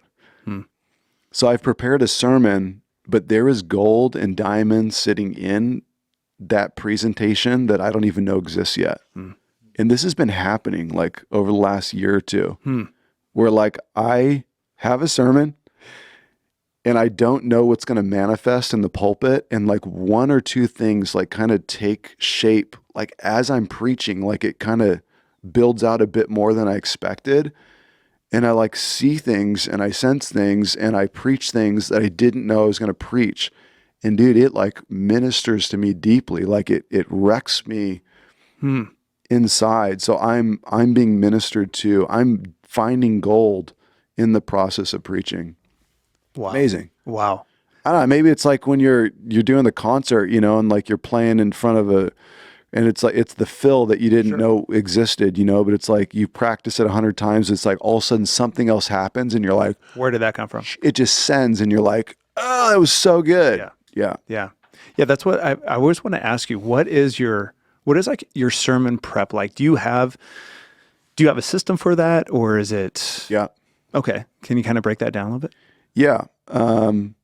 So it's changed over the years. It's probably changed like 3 different times. I started preaching again back probably 17, 18, 19, maybe first formal sermon was probably like 19, like in a pulpit, but everything else was like school Bible studies but yeah, I was telling Chris, like I used to spend probably 15 to 20 hours like studying in a week. I probably now spend like 5 to 8 hours. It's kind of like anything. I don't know how long you had to prep for your gigs, when you were 20 versus how long you have to prep now. Yeah. You know the steps, the rhythms, how to get there fast, your tricks, all your things. So for me, the stage that I'm in now, and again, I've done it a lot of different ways. Like people, guys have tried to push me into their molds and templates, and it's just like, that doesn't work for me, like, so I've kind of found my thing that works really well, and I feel like I can hit a single or hit a double every single week, get on base in the pulpit. And what I mean by that is guys will be like, I finished my sermon on Sunday and I would start studying on Monday. And I'm just like, absolutely not. Like, that is not me, because then I change the sermon 3 or 4 times by the time I get to Sunday. Sure. So my sermon prep now is supposed to be Friday, Saturday, with a touch of going over it on Sunday morning. And again, that's 5 to 8 hours spread out over that. What ends up happening is, so you young preachers don't do this. Okay. Right, Jeff? So like, you got to earn this. Yeah. You won't be able to do that. It's like Spurgeon, who said, I studied 30 minutes and I would go up and send my sermons. He would literally jot down notes for 30 minutes Sunday morning and step on the pulpit and send those Metropolitan Tabernacle like hits in the newspaper that everybody has volumes of books about now. That's Charles Haddon Spurgeon, the Prince of Preachers. So, So, when you're first starting out, you definitely want to put the time in study. And the way that you do that is, first you take the passage that you're going to preach, and you read it multiple times, and you read it in multiple translations. You want to get the passage in you so that you have context and you understand what's going on. Then your next step is you can step into commentaries, and you can start working through commentaries, find a couple commentaries that you really like, speak to you. Of course, I'm going to recommend MacArthur's commentary, John MacArthur. Warren Wiersbe is a fantastic beginner's commentary. I like John Corson's. It's a lot of picture, very mystical though, but he has a through the Bible commentary. Matthew Henry, fantastic. BlueLetterBible.org has a plethora of commentaries and great places to reference and study words and all kinds of things that you can do there on that website. But what I would do is, again, they should read the passage, make sure it's in them in multiple translations, cut and paste that onto a Word document, then start to work through the commentaries that speak to you. And as you're reading them, what you're trying to do is make sure that you have context right, and and then you can grab onto a couple things that stick out to you that they might be sharing in their commentary. You can add those things to your Word doc there at the bottom. Then what you're going to do is take your Word doc after you've worked through the commentaries, and you're going to sit down and you are going to go verse by verse through your Word doc. So I highlight my scripture in yellow, and I literally split up the verses in context. So if it's one verse at a time, or if it's two verses at a time, but I break, say it's 10 verses, I break those 10 verses all the way open so I can see that's a point, that's a point, that's a point, that's a point, that's a point. Then I go back to the first verse and I start to break that verse down. So I'm pulling from the context, and I'm pulling from the commentaries, and I'm pulling from what God is showing to me. You're going to write down what it meant then, what it means now. I love this system. And how do you apply it to your life? Right? There it is. Then what you're going to do is you can add some color to that, a little bit of salt, a little bit of pepper. And the way that you do that is by finding a good quote that backs up that point. There's a great book called Complete Gathered Gold that is like 50,000 quotes on every topic you could ever think of in the Bible. And these great, that's where I get all my Spurgeon quotes. That's where I get all of it. I have another quote book, all Spurgeon. I have another C.S. Lewis, all C.S. Lewis quotes. So you can buy these quote books. They're great helps. Or you could put a life story at the end of that for a little bit of color. Or you could put an illustration. If you go to sermonillustrations.org.com, you can type in anything, love, type in mercy, you could type in, I don't know, all of these topics, and it will pull up all of these sermon illustrations. You can literally just cut and paste the thing that works for you and put it in there, and that's what caps that point really nice. That's how I exegete the text or work through every single verse. But what I'm ultimately trying to do is I'm trying to sculpt a gospel-centered sermon. Sure. That is going to point back to Jesus as often as I possibly can in the text. So I'm trying to I don't want to preach morality, right? Just be good. Don't do this, do that. I want to preach Jesus. I want to preach the cross. I want to get back to the gospel in these points in each of the verses. And so I'm trying to connect each verse back to the gospel. Yeah. That's the win. Then after you get through all of your text, you now have an idea of what you have preached. And that's generally, or what you're going to preach. And that's generally when you're going to be able to figure out the title of your sermon. There's a part of a verse that sticks out to you that is seems like a really rich point in there that you want to make that your title. And you kind of feel like it's a theme through the text. Maybe there's a phrase or something that you've already got. That could be the title of your talk. And then once you have that, that will bring forth your introduction. So the body of your message produces the introduction. How so? The body of your message in the text is the answer. So now what is the question, right? Jeopardy, right? What is? And so you build your question in the intro. And as you're building the question in the intro, you can have fun with that as well. There's all kinds of things that you can do to build that out because you have your answer here. Now you just need to build a giant question mark in the beginning. So when you preach your sermon and you start off with your question mark, you're getting the listener, you're getting the congregation to start to wrap in their own minds about this big question and how to answer it. And then all of a sudden you come with the answer in the text. It answers that. Your conclusion is wrapping up your 3 points or whatever it is. It's a summary of what you've just said. And then I always like to throw a joke on the beginning. I was going to say, where do the awesome jokes come from? The jokes come at the very end. It's the last thing I do. And I have a log of like 3 websites. It's like christiansunite.com, cleanjokes.com, and other ones that I've heard from Greg Laurie, but I put those on the front. Greg told me this. He says, I'll give you the 2 majors that I remember that Greg has said a lot. He told me, humor disarms people. Humor is a great weapon. It's not the sermon. We're not to be stand-up comedians, but it is a great, amazing tool in your bag to disarm and to really get into the heart of people. Yeah. Well, that's it. And so I feel like I'm a little extra serious. I forget to tell my face to smile. And I can become like overbearing on the pulpit sometimes, especially in my past. I used to be a monster, beast, and scare kids, scare kids straight. But so the joke lightens everybody up, right, and has fun, and then I get really serious. Yep. And then number 2, Greg told me, milk a lot of cows and make your own butter. So he said, you need to find your voice. So preaching is 2 things. It is preparation, and then it is presentation.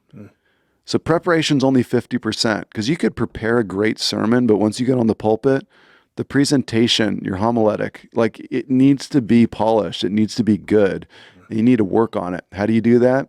You need to listen to every sermon you preach. Record it, listen to it, and watch it. Yeah. And you will watch yourself leaning on the pulpit, doing all kinds of weird things, smacking your lips, scratching your head too many times, saying all the things. Right. Like you can, and you'll hate it. But I listened to every sermon for probably 10 years. I would just digest every sermon. And I'll go back and listen to them sometimes now. Maybe I should. Sure. To polish up some more.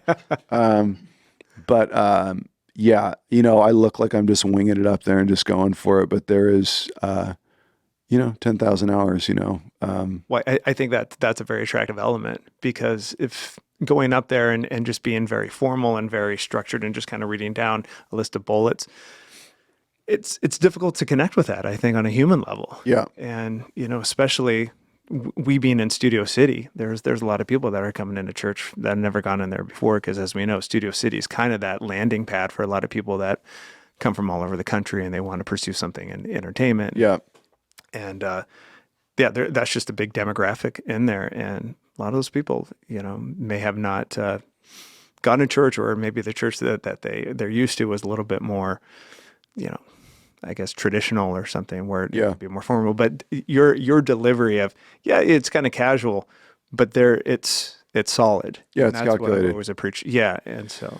Yeah, it's that milk a lot of cows, make your own butter. I didn't get to expound on that. Greg is saying, find your own voice. Don't try to be like everybody else. Yeah. Like just be you, and pull from a lot of different preachers and a lot of different commentaries, a lot of different ways of doing it, and then make your own. Like make your own.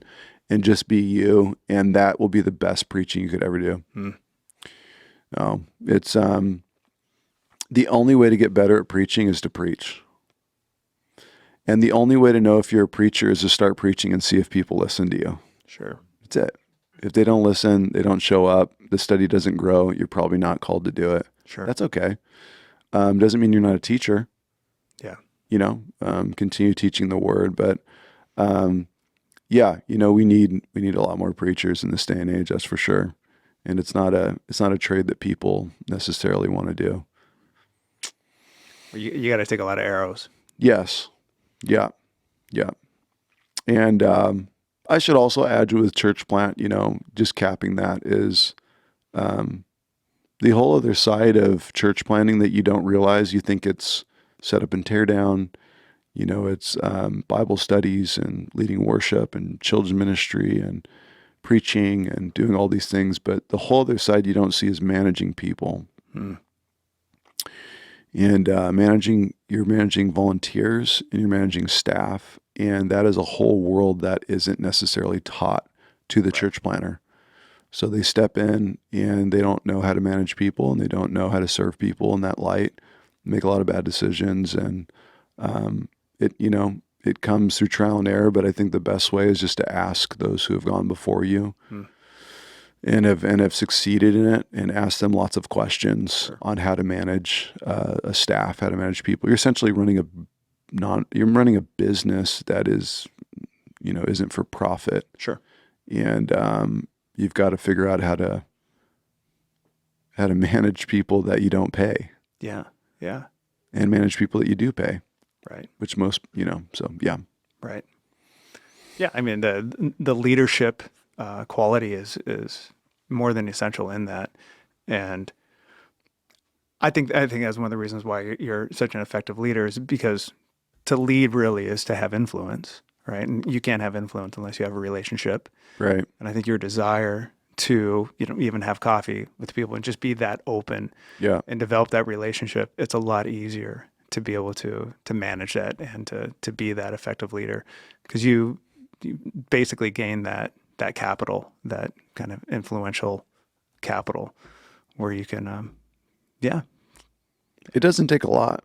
It really doesn't. It's really amazing. You just sit down and have coffee with somebody for 30 minutes to an hour and watch how it just, right. It can really bless somebody. Right. And I wish more pastors did it. It doesn't even cost a lot. $5. Cup of Joe. Come on. Yeah. Josh, this has been awesome. Dude, Jeff. Thank you for letting me do this. Yeah, it's fun. We went long, dude. Well, we did 3 hours, Chris. Yee. There's a lot of stuff to unpack here, dude. But no, seriously, Josh, I really appreciate this. This has been awesome, and I know a lot of people are going to get a lot out of it, and I appreciate you sharing everything, and super inspiring.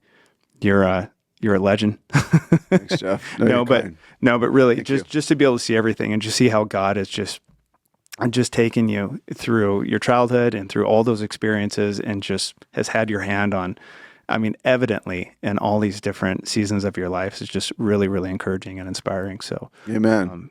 I appreciate it, but I love you. Love you too. Thanks for doing this, Jeff. It's gold for me. It's gold for my kids. Sure. Maybe gold for my grandkids. Sure. And man, I'm blessed. This is we're just getting started. Yeah. This is it, dude. This is lived a couple lifetimes already, but we're just getting started. Right. I'm excited about the future, see what the Lord will do. It's going to be awesome.